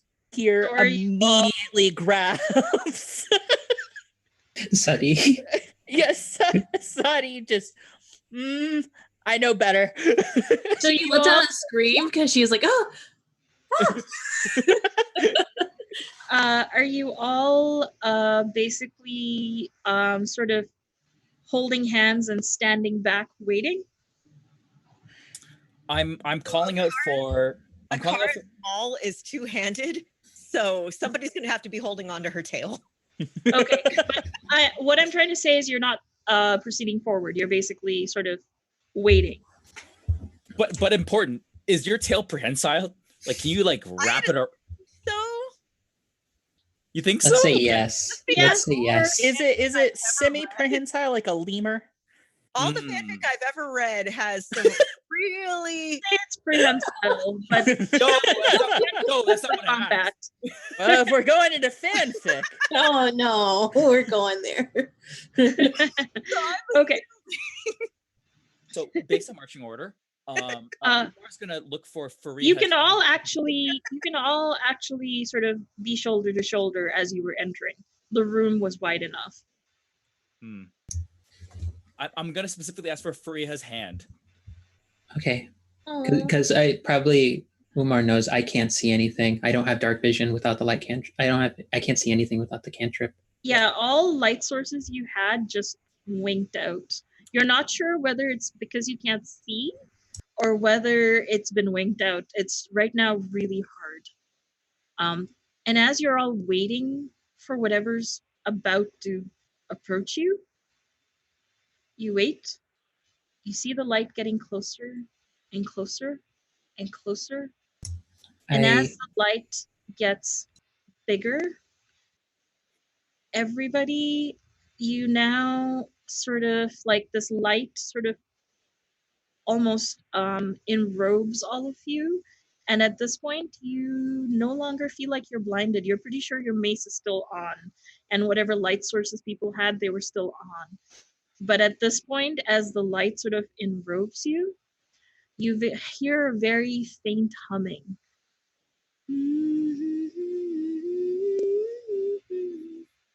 And as the humming is going on, you see in front of your eyes, you're not sure whether you're imagining this or whether this is actually there.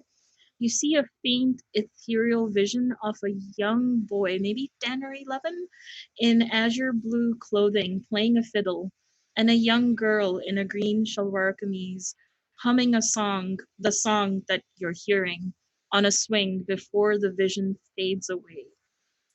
And suddenly you start hearing rumbling about 30 feet in front of you as another doorway opens, and then you can now see an ascending staircase before you.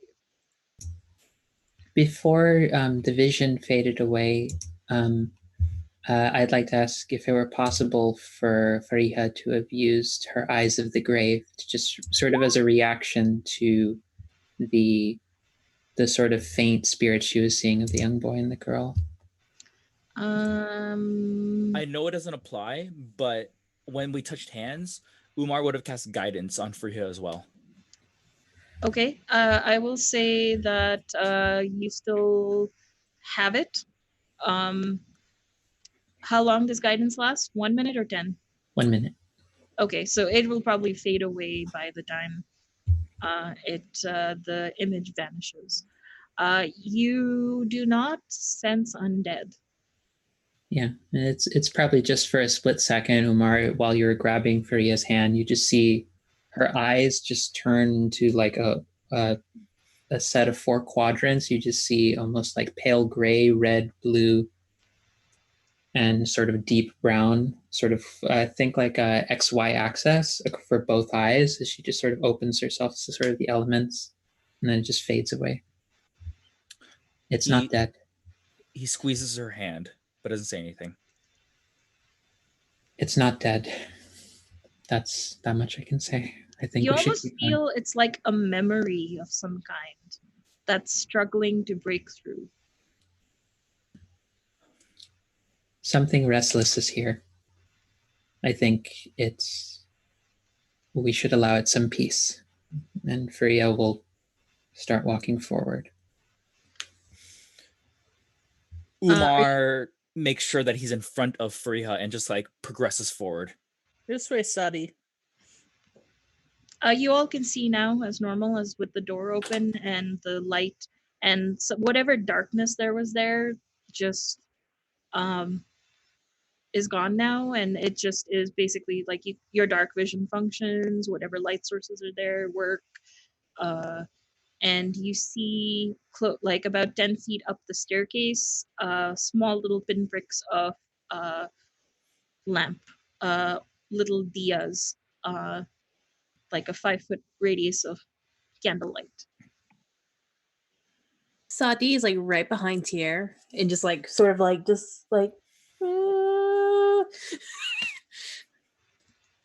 we saw a ghost.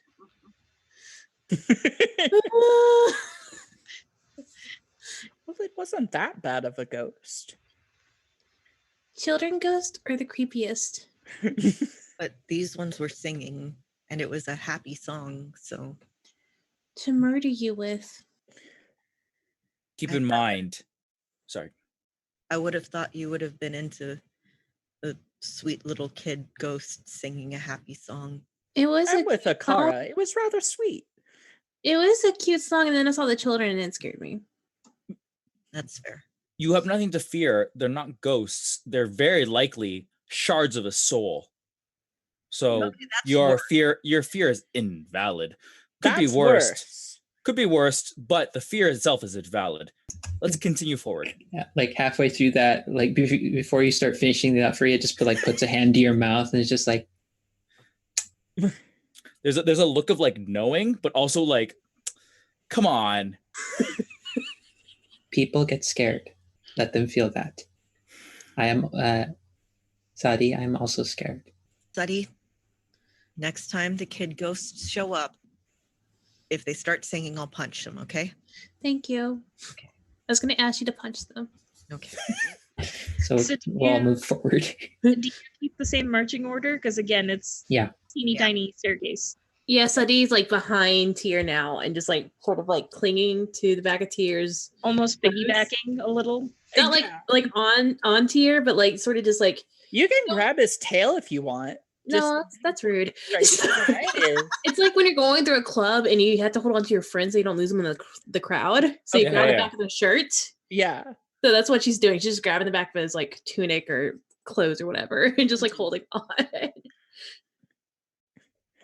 Okay. So as you proceed, again, it's another 100-foot staircase approximately, and there's a new rune on this dead end. And Faria, you sort of touch it and examine it, and it says uns, which you know is attachment. And as you touch it, again, there's this grinding sound as the door sort of rises. And as you all enter, all of you please give me a wisdom saving.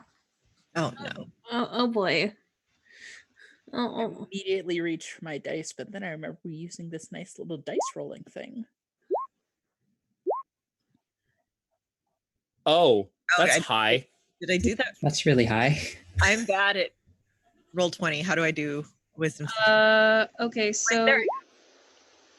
Better. You By did one. slightly By better. one. By a whole one. Okay, so I think we're waiting on one more. Wait, did we Yeah. not? Sorry about that. I did very well, on the other hand.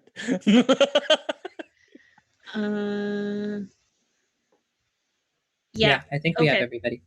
Okay. So I'm just writing down who.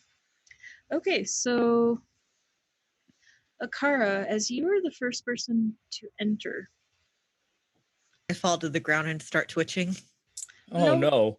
No, you see what looks to be, you see around you this one person who, and like this room is very simple. There's like frescoes all around, which I will describe in a moment. But the thing that catches your attention is this little raised dais in the middle of this room. It's like a 30 by 30 room. And you see this person who you met once on your travels, and it was a very good and brief affair. And that's the one affair that sticks out in your mind. And you remember them as having long, gorgeous hair, heavily cold lined eyes, and eyes that basically pierce your soul. And you are basically entranced and just frozen in place staring at that. Sadi, you see a lightning storm, and rather than making you panic, you are like enthralled, you are excited, you want to get in the middle of that, and you are just like it. Rather than, you know how lightning and thunder scares most people, this is like your jam. You want to get right in there. And Omer, you see what looks to be goats standing on like a raised dais, kind of hopping and slipping, and very much like you were just like, oh my god, yes, this is what I've been wanting to do. Fariha, you see Vidya standing before you, sort of her arms stretched forward, sort of welcoming, like inviting you for an embrace. And Thir, you see your beloved that you left behind standing in front of you. However, Umar, Fariha, Thir, for a moment, you are enthralled and you want to go to what the middle is, but somehow something in your mind is telling you this isn't right. There's something off about it.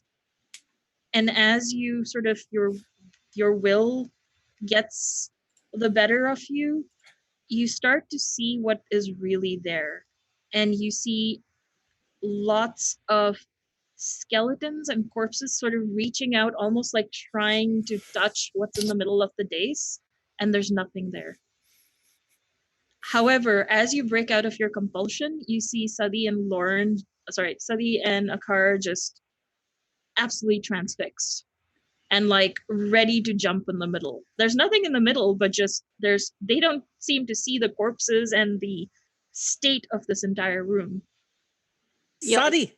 You'll And actually see like Sadi's eyes sort of like glow. It's sort of like the flicker of lightning sort of like just go like on her like irises from the blue. So like the blues and whites just flicker around. And she's like, and she's actually starting to walk forward.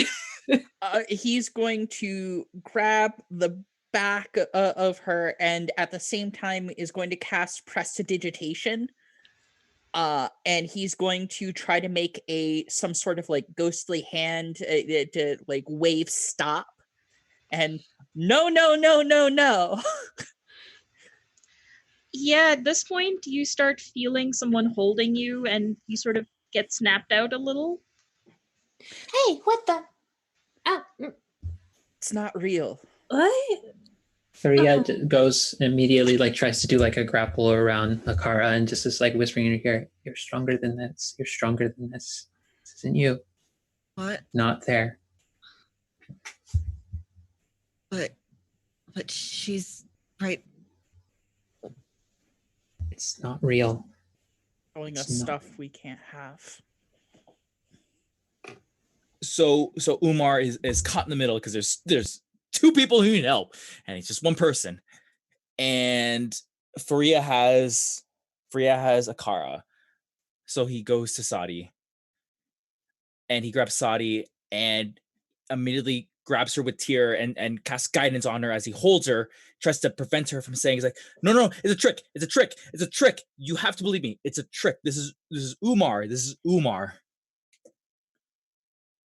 You can roll again for funsies, but I'm going to say that the compulsion breaks with your friend sort of snapping you out of it.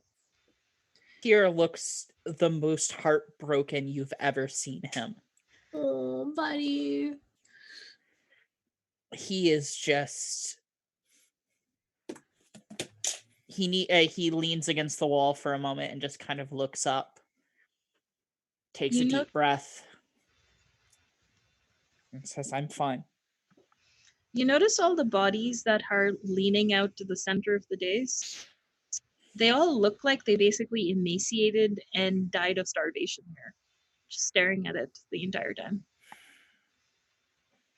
However, as you all sort of take your surroundings, you notice a fresh track in like these layers of dirt leading to a particular part of the fresco. Can I tell what sort of tracks they are? They look like human footprints, humanoid. Okay. Something tells me this is the right way to go. Was it the ghost or the corpses that told you that? It's the footprints. Less morbid, less about our doom. It might still be our doom if you want to be right at the end of this, or would you prefer we get out of this alive? I'll get back to you on that one. Just start walking forward towards the steps, towards where we see them. These are funny jokes, he says. Yeah, Tyr, it just like shoves past him. So the footprints lead toward a part of the fresco that has a mural of the Eternal Lovers, and you find there is there's like the swing over sort of natural shrubbery and flowers and everything, and you see one flower that looks like it's been handled a lot more than the others, and you see a very small calligraphic rune of Uns on it. I'm gonna touch it, just like a poke. As you poke it, you hear a little click, and the woman who is sort of on the swing swings in an upward arc, revealing a door. I did it! Study. Stairs that, again, ascend in a similar fashion with the little diyas lighting the way. Good job. Yeah, you Thank did you, it. Smitty. All right, same order going up again? Yeah. Yeah. Omar looks very confused. This is not how this is supposed to happen. The dumb people are supposed to set up the traps. I'm imagining that's very in character thing he's saying. It's just like, you're supposed to die, and then I'm going to get out of this okay. Or you're supposed to get hurt, and I should be fine. Vis-a-vis, I'm going to fucking die down here. Shit! So as you notice as you're going up the staircase that the temperature is starting to go from sort of crisp morning in the mountains to like a little warmer. And as you reach the new dead end, you see a new rune that says Ishtar. on it, which you know as love.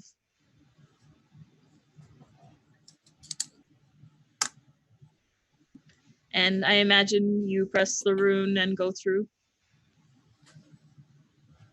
Yeah, Freya just walks forward, looks like reads it, pauses for a second, looks at all of the people around her with like a look of just affection, and then just presses it. As you open it, this room is very warm. We're talking about sauna levels warm without the humidity. Oh no, I have fur. Yeah. And you notice And leather. Oh, that's a bad combo. as the last person enters, again, the door, you're now kind of used to it. You hear the door basically slam right behind you and you're in this room. However, it's like a seamless circular, there's no discerning features of any kind. However, as you stand around, you notice that some of you are feeling a little hotter than others, and it's almost like the floor is not evenly heated. There's like one place is hotter than the other. Oh. So Umar takes out like a quick notebook and sketches out the room of the layout of the room. Roughly, he can figure out like the footage of like the length and the width and the height. It's like a 30-foot diameter, seamless circular room. No corners, no nothing. And with the door behind you closed, it's like as if you're stuck in like a little hole. Yeah, Like, yeah. it just feels like there's like you're not even sure where the exit is anymore. Oh no. Dottie just pops a fan out and just starts fanning herself. Just like, ah. So Umar like marks on his notes like, okay, so if it's this many feet by this many feet, okay, so it's a grid like this. Well, I'll integrate it. Common denominator 5. So 5 feet squares. Give me an That's intelligence easy. check.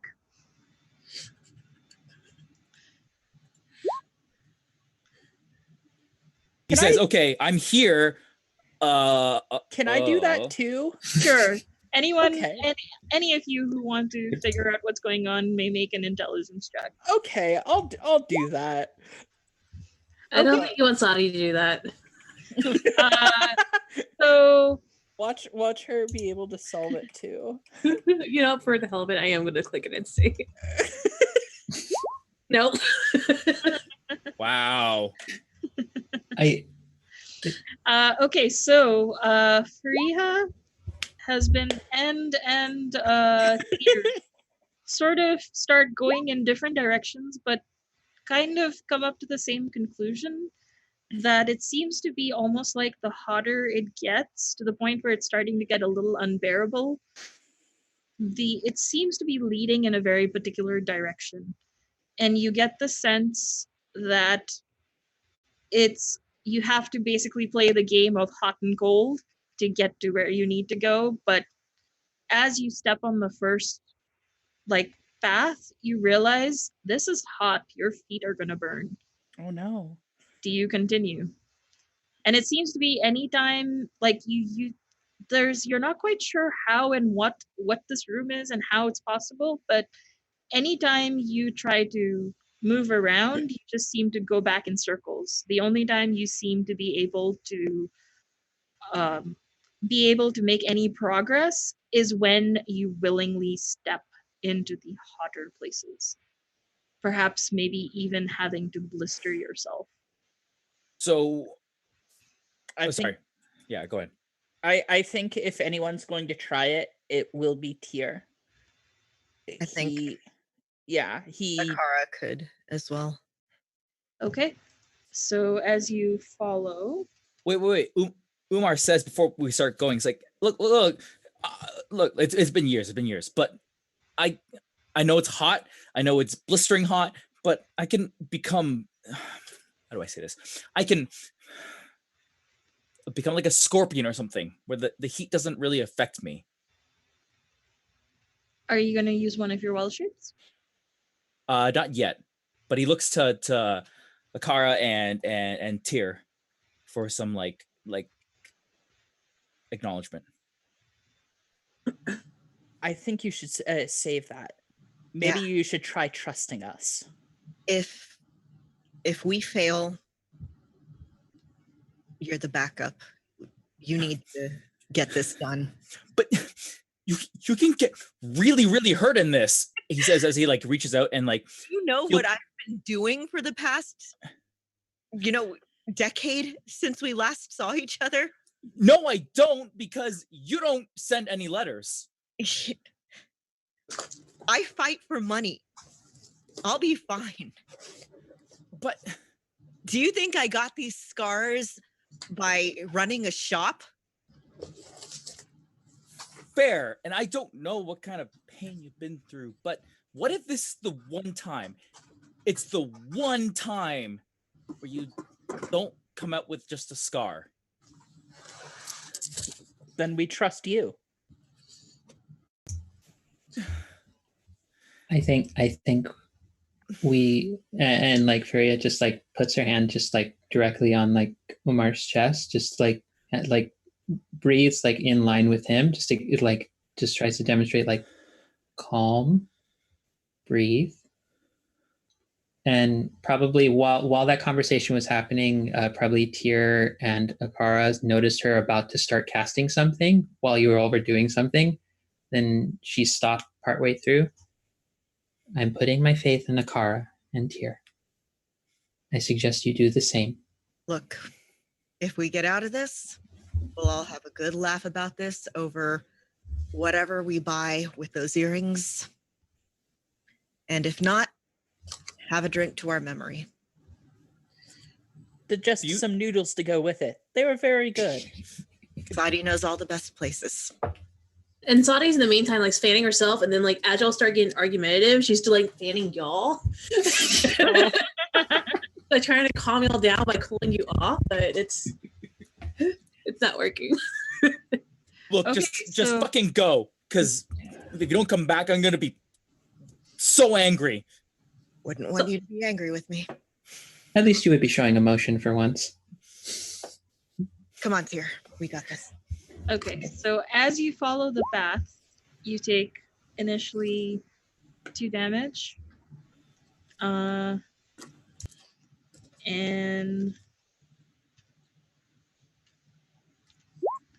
1 damage.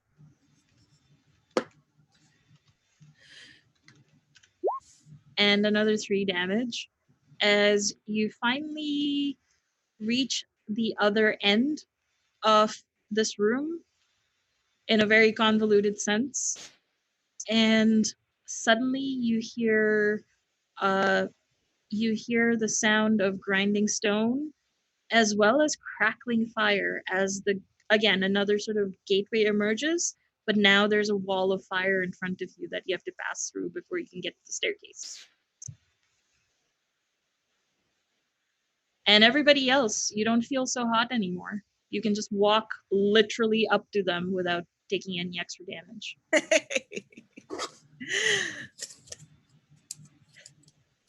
However, you all have to go through the wall of fire. So I know I'm like backtracking a little bit, but could Umar have used his spells last night to make some good berries? Yeah, I'll say you totally could. So, I give it to you. It's not a... So Umar shows up and he's like reaching into pockets and like shit like that. And he's like, look, reaches out to Tyr and he just like puts it like in an awkward hug, just like a damn it, fucking berries, eat the fucking berries kind of thing. Eat these fucking berries. Jesus. Oh, come on. He's just gonna give a very smug grin. Umar says, and he hopes no one heard it. He just says, "You could have died, but I didn't." You've been saying we're gonna die quite a lot. I think that's supposed to be my job, actually. Look, the numbers don't stack up, right? They don't always do. That's the nature of life. It doesn't always stack up in our favor. You have to take a chance every now and then. But it's still, I don't like it, and it's scary, okay? And I don't want to lose any of you. So who's going through this wall of fire right now? Freya just goes right through it. Okay. As you go Right before I do it, though, I cast False Life on myself, just in case. what does false life do? Pulling it up right now. It should be pulling it up. Yes, when you cast a spell, I gain 1d4 plus 4 temporary hit points because while protective, Faria is not also the Okay, so it just gives you temporary hit points. It's 6 temporary hit points. It doesn't do anything to negate damage, correct? No. Okay. This is just a matter of like you just see her eyes go into the sort of XY axis quadrants, and then you just see like a little like shield of like air, dirt, fire, and water just surround her for a second. And she just walks straight through. And as you go through and reaches out. As you go through, Freya, the flames do not hurt you in any way as you willingly went through. And as you pass through, suddenly you see the visions again, and you start to actually hear the song.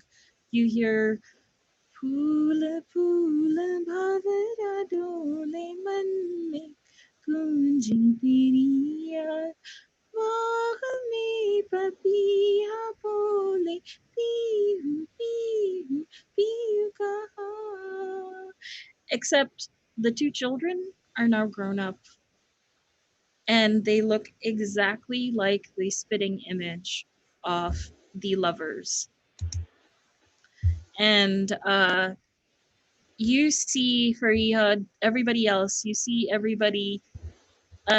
Faria disappear through the wall, and you don't see anything. Well, you can't see anything past it, but you just see her disappear. You don't hear the song, just Faria as she passes through. Umar drops the rest of his good berries onto the ground and yells out, "Freya, no!" and reaches out to grab her hand, but she's already gone.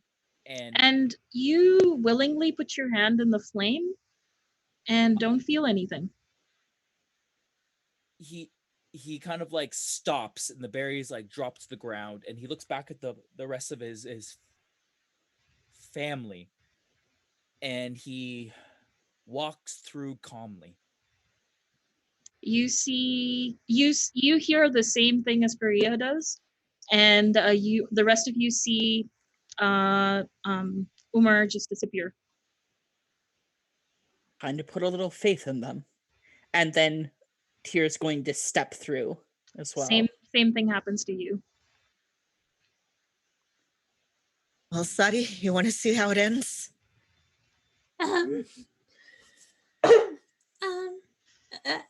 Yeah, sure, let's go. Akara's going to hold out her hand to Sadi. She's going to take it and hold it. All right. And as you pass through, you get the same vision, and you all see each other, like, basically as you go through the flame, you see each other on the other side on the staircase. That is, again, ascending. R is livid with Faria, almost like ready to slap her, but he can't, and he's just, "You're so stupid. You couldn't have known. You couldn't have known, and it was so stupid of you to do that." Freya just has the biggest shit-eating grin on her face throughout the entire time. Like he's getting mad and emotional and everything, and she's like, "It's nice, isn't it? It's nice to actually let out some emotion for once." Sadi's just gonna hug him. Just straight up bear hug him. You know that meme where someone has the knife pointed at the cat and the cat just has that grin? Yeah, that's Tyr. Akara's just laughing. Just like helpless laughing. And Sadi's just like holding on to Umar and just like, ah. Umar says through like a cracked voice, he's like, "I fucking hate you all. You fucking suck." We love you too. And I missed you all so much. as you all recover just a little bit and go up, the next room, and the next rune says Akidat, or trust. And as you all enter this chamber, please make me wisdom saving throws again. Oh no. boy. Oh, hey, I actually did pretty okay. Oh no. Oh, no. I have a bad feeling about mine, but we'll see. The cleric never fails. Oh, no. Like I said, I had a bad feeling. Oh no. You can roll a 2. You can recover from that. Fine. Oh. Fine. Okay. So, as you all enter this chamber, you notice there's another figure here with you, which I will describe momentarily. However, all of you basically see in the middle of this room no one else but you, just old and alone by yourself. No one. It is just you and you alone. However, Faria and Sadi, you've sort of gotten used to what is happening in this temple and you shrug it off. And you see all around you,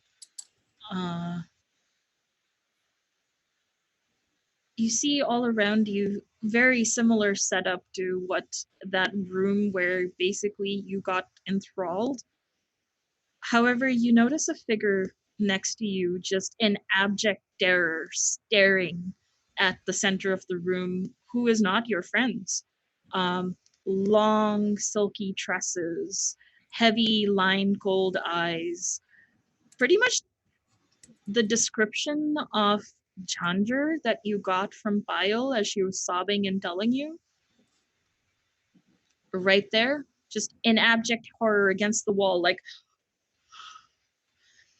And you notice the rest of your friends also in that same position. Oh, Is it- no. Frightened out of their wits. Is it possible to shake them out of it? Yes. Okay. Yeah, so Sadi's going to be like, to Omar, she's like, hey, hey, hey. And she's going to like start patting him on the cheeks. Hey, hey, hey. Umar kind of like he's lost his composure. He's slouching. His shoulders are like internally rotated, and he's falling forward, and he's whispering like, "I don't want to be alone. If I'm alone, then I can't be alone." And Sadi's like, you're not alone. Here, just. And she's like, just trying to shake him. And then, like, just doing like little pats on his cheeks. Just like, hey, come on. Snap out of it. Fear and Akara are still also basically petrified in place. Yeah.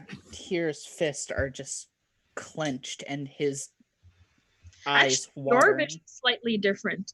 Your vision, you see a procession of a groom, but you have the gut feeling in your stomach that that's not heading to your house, that's heading to someone else's house, and you know exactly who the groom is.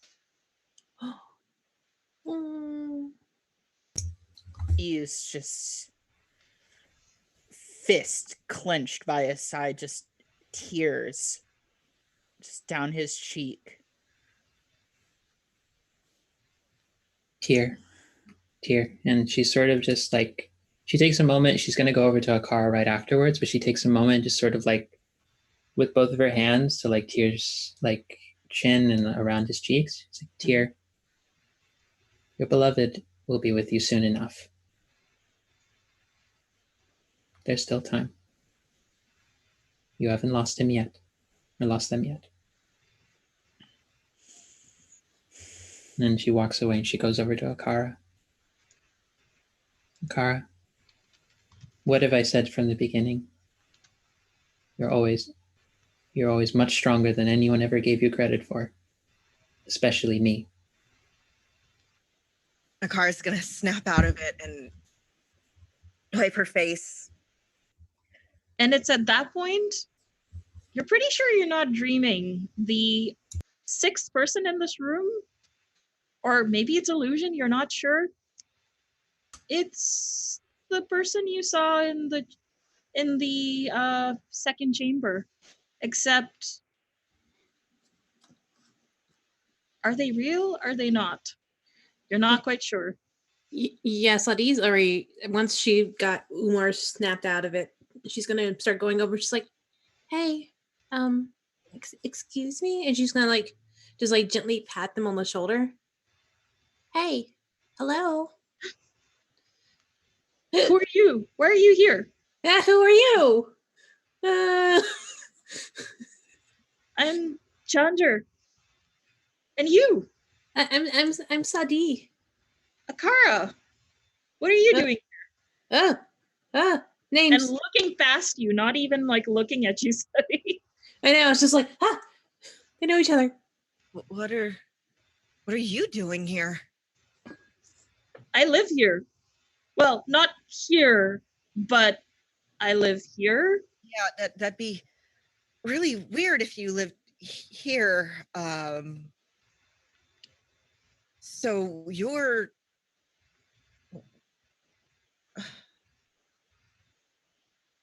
what? Who are all of you? Why are you here? Wait, did Bile send you? I told Bile I would be fine. Look, I have to do this on my own, okay? That's the only way I can prove to her family that even though I am not a noble, I am capable of taking care of their daughter. Oh. Yeah. Yeah, she sent us to make sure you're okay. Well, I'm fine, so excuse me while I continue finishing this temple so that I can make sure that she is my soulmate. And then, like Nuckley, I can ask for her hand. Tyr grabs them and just stares at them and says, you have something very good. Don't throw it away. You don't need to have it proven to everyone.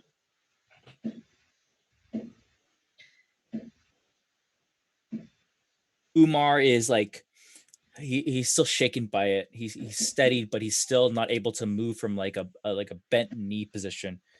And he says, he calls out, he's like, trust in your heart. Trust in your feelings and just know what's right. Do what's right. By the way, I'm so sorry if you start hearing really loud noises because it's Canada Day, so fireworks. So really sorry. Yeah, sorry. Yes, continue.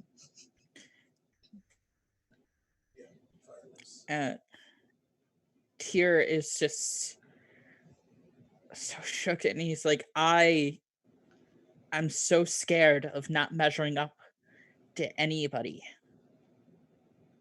To my brother and sister, to these brothers and sisters here. But that doesn't matter. When I have something, when I've proven myself to the person that really matters, the people that really matter.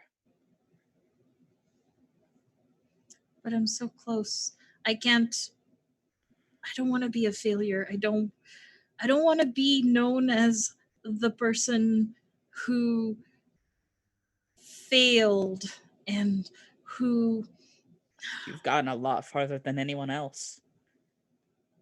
Yes, but this isn't the inner temple. I need to get to the inner temple. I need to find that rock just like Nuckley did to prove that they went in and received a blessing. I turn to Umar and say, you mean the one that he has? And Umar kind of like presents like, so he has that glass thing that the old merchant had? Yep. You like Yes, that? that. I need to get one like that. No. No. No. No. No. You what? This? Yeah, that's a blessing from the lovers to prove that I visited it, right? No. This is nothing. You know what this is? This is a piece of a soul trapped away forever to death. It's someone who's died but doesn't know it yet. It's the end of love. It's this. And he points to one of the emaciated corpses. He says, it's not love. That's the opposite. Okay. Well, how do we get out of here then? I mean, all I've seen is we kind of have to keep going forward and somehow we'll figure out a way to get out. I mean, I'm sure that's how Nuckley did it. I think no matter what, it's best that we stay together. And I think why don't we finish this together? And instead of thinking of it as us helping you along, we are simply companions. We are people who care enough about you to help you finish this path. That is all. We are not dragging you across. We are not doing things for you. We are simply a companion. As I'm sure your beloved will be a wonderful companion for you for the rest of your time, however long that might be in this realm. Okay. Freya just sort of offers a hand to him and just sort of like keeps walking forward, not like to try and charge ahead, but just like leans back to the group, just gives sign to go forward. So with the fact that we are running a little close to time, I may sort of do a bit of, rather than doing checks and everything, we're gonna just very quickly go over what. So you eventually find the entrance, the exit, and as you exit, you see an image that's slightly different. I think that's the correct one. No, that's the same image. Sorry, my bad. Oh no, that's the same. Yeah. So as you leave. Oh no, that's not the. Copy that. Yeah. You see sort of the same. Yeah, that's the one. You sort of all see the illusion again, but it's the same scene. They're children, but rather than seeing the young boy playing the fiddle, you see another girl in a red shalwar kameez that has similar features to the little girl in the green shalwar kameez on the swing, push the swing, and they're singing the song together, both voices in harmony. And the two soul shard pieces you have, they glow and almost vibrate at the same cadence of the song. It's almost like it's calling to them. And as the scene fades away, you start smelling the scent of flowers. And as you follow the scent, you discover the way forward. And yeah, there's not enough time to do the rest of it. So you basically go into a room that has timed blades swinging, and you have to make your way through it. And the way to do it is basically to bow down at the right time to the eternal lovers, as because there's little frescoes. And you make your way through. However, as you go up this last staircase, they're a little different. They're older. There's no oil lamps to light the way. There's cobwebs everywhere, like as if there's decades, maybe centuries of neglect. And oh yeah, the first, the room that you were in, the rune on the wall was ibadat or worship. This next room that is past this neglected staircase, it's as if someone just forgot to do the rest of it. There's a rune that says Junoon, or obsession. And as you enter this room, it's nothing but an entanglement of thick spider webs that immediately start grabbing all of you. And it's a really high DC, so it would be very rare if someone made it, so we're going to assume none of you make it. And you basically are being pulled up towards a nasty spiked ceiling and what looks to be an upside down altar. As you struggle, you seem to go faster towards the nasty spikes. What do you do?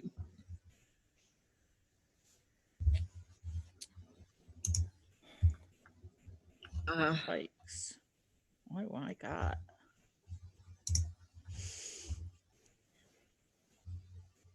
So, are they like actual spider webs? Yeah, like you're caught like almost like little cocoon bugs. Do they seem they can be like broken or taken care of in any way? No, they're, like I said, because again, time, it's you can't get out of it. However, you notice the faster and the stronger you struggle. Sorry, the stronger you struggle with it, the faster you seem to be going towards the spikes. Would I be able to like touch these webs and use like Ray of Frost and like freeze them to break them off so we don't move closer? You can try to do that, but I will say that they seem to just push you even faster. See, anytime you try to do more. At this, Tyr is going to take a deep breath and close his eyes and focus on the exercises that he learned from his training as a bodyguard to try to steady his aim.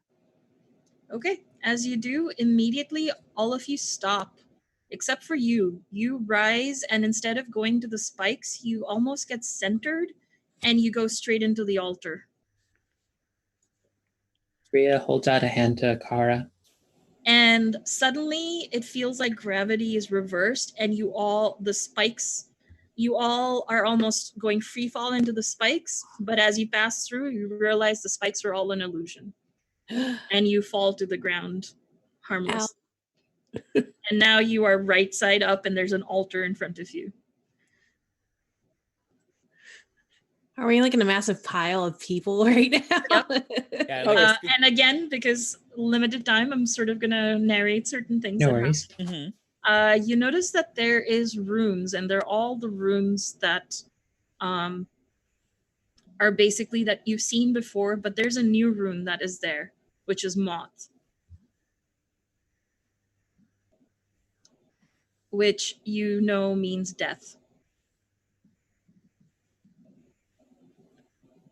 And I'm going to say you somehow, at some point, figure out how these runes work, and you press them in the right order, and you hear the sound of a bird, a parakeet, chirping somewhere.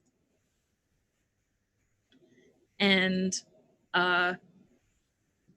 as you sort of get led to the last chamber, you see now that you're somewhere at the top of the mountain. There's a skylight that can be seen, and about 200 feet above this, there is a skylight. And in the center of this chamber, you see a very ornate tomb on the dais, centered within the skylight beam, and there's like natural sunlight falling on it, and 7 small twinkling lights circling the tomb. Right above it, you see a rose ring parakeet, which is the image that you'll see in the oh, I have to put the players there too. So all this time you've not actually been looking at the. Okay, so this was the thing you were seeing, and then this was the way shrines you were seeing, and this is the parrot you see. Aw, sweet baby. Hey, bird. Oh, I love them. So you see the parakeet swinging over it on a gold sort of a perch, just free floating on it, singing in a bird chirps, the song you've been listening to this entire time and you've been hearing multiple times. And in front of it, you see a figure kneeling in front of this tomb. And as the figure rises, you see it is the prince in all the images you've seen of the eternal lovers, except you're pretty sure that's a really old legend, definitely thousands of years old. This guy looks like he has an age past like 25, 30. And is kneeling in prayer before the tomb in robes of azure blue. And turns around and surprised at looking at all of you and says, usually the entire group, like, this is done solo. All of you are here together. This is odd. However, well, I suppose it's good you're here. You can help me get rid of this curse that this evil sorceress placed on me. Curse me and my beloved. And when I tried to break the spell, she killed herself. She killed my beloved and then herself, forever parting our souls. So all I've been doing is trying to protect my beloved. And I've been working on a ritual to bring her back to me. And I needed 7 souls that are pure of heart to unbind the 7 layers of this complicated enchantment that this witch bound to my lover. And Tyr, at this point, you are basically entombed.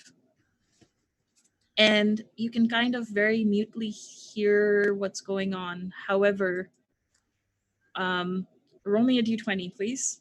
Okay. Oh. Anything, just a d20? Oh, well, that's not good. It begins. Oh no.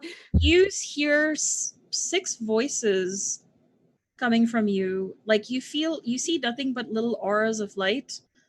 And you hear these 6 voices chant, "There's no ruling love. It is an uncontrollable fire that cannot be started on one's whim, nor extinguished on one's wish." And you keep hearing it again and again and again. Roll another 1d20.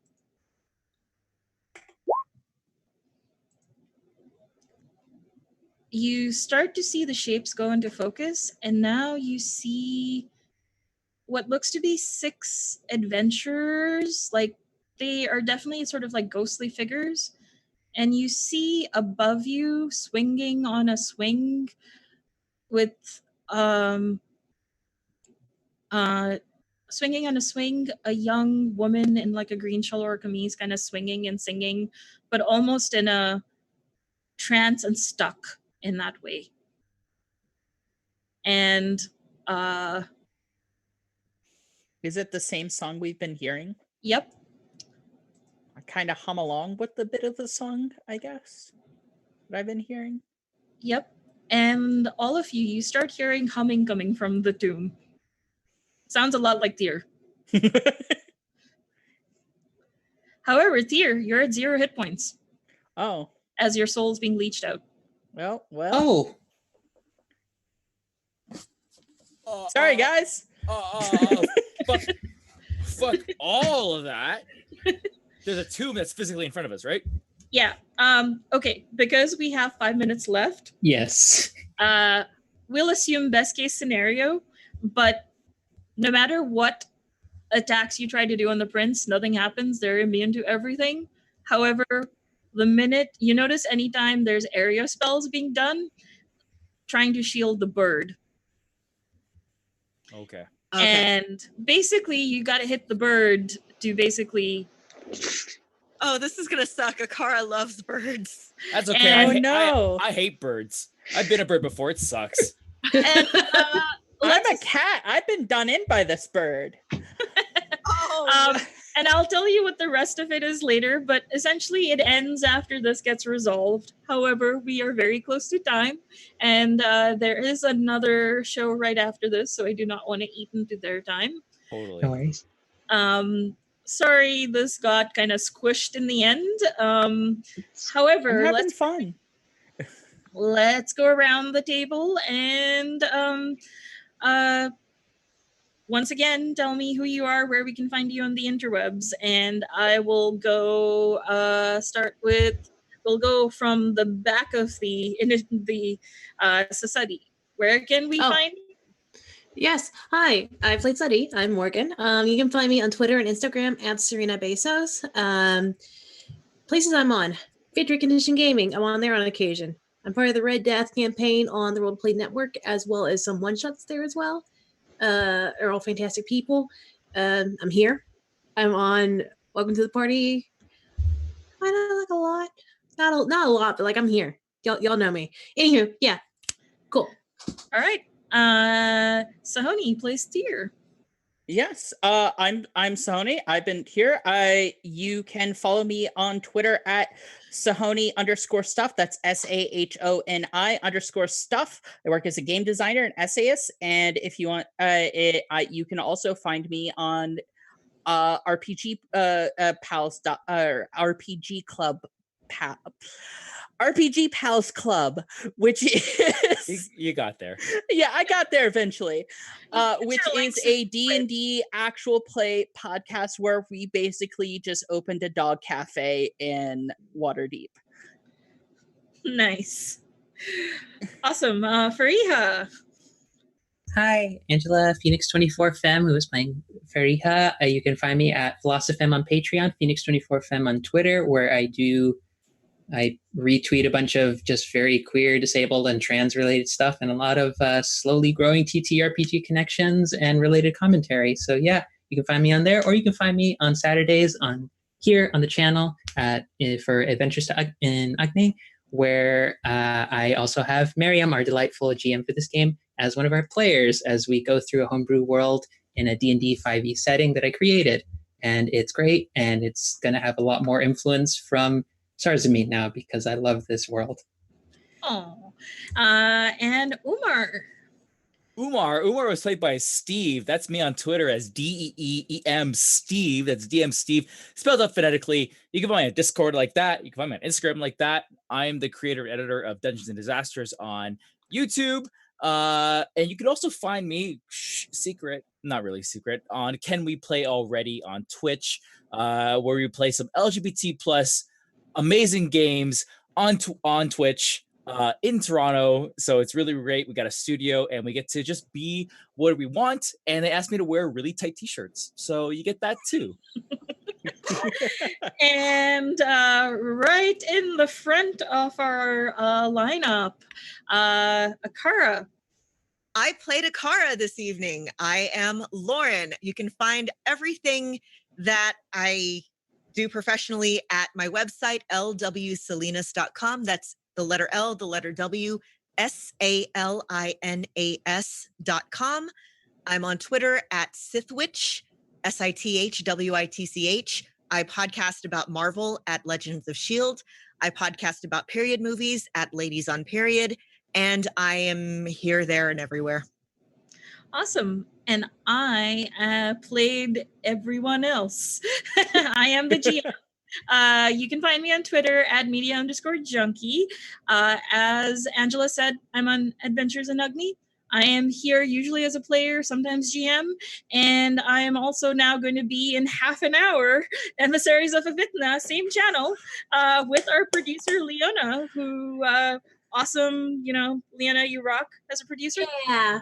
And I also am the GM for the Musafirs podcast, which has new episodes on Mondays, which also features, again, our producer plays a Diti in it, who has an adorable pet panther who somehow just gets involved in all sorts of stuff.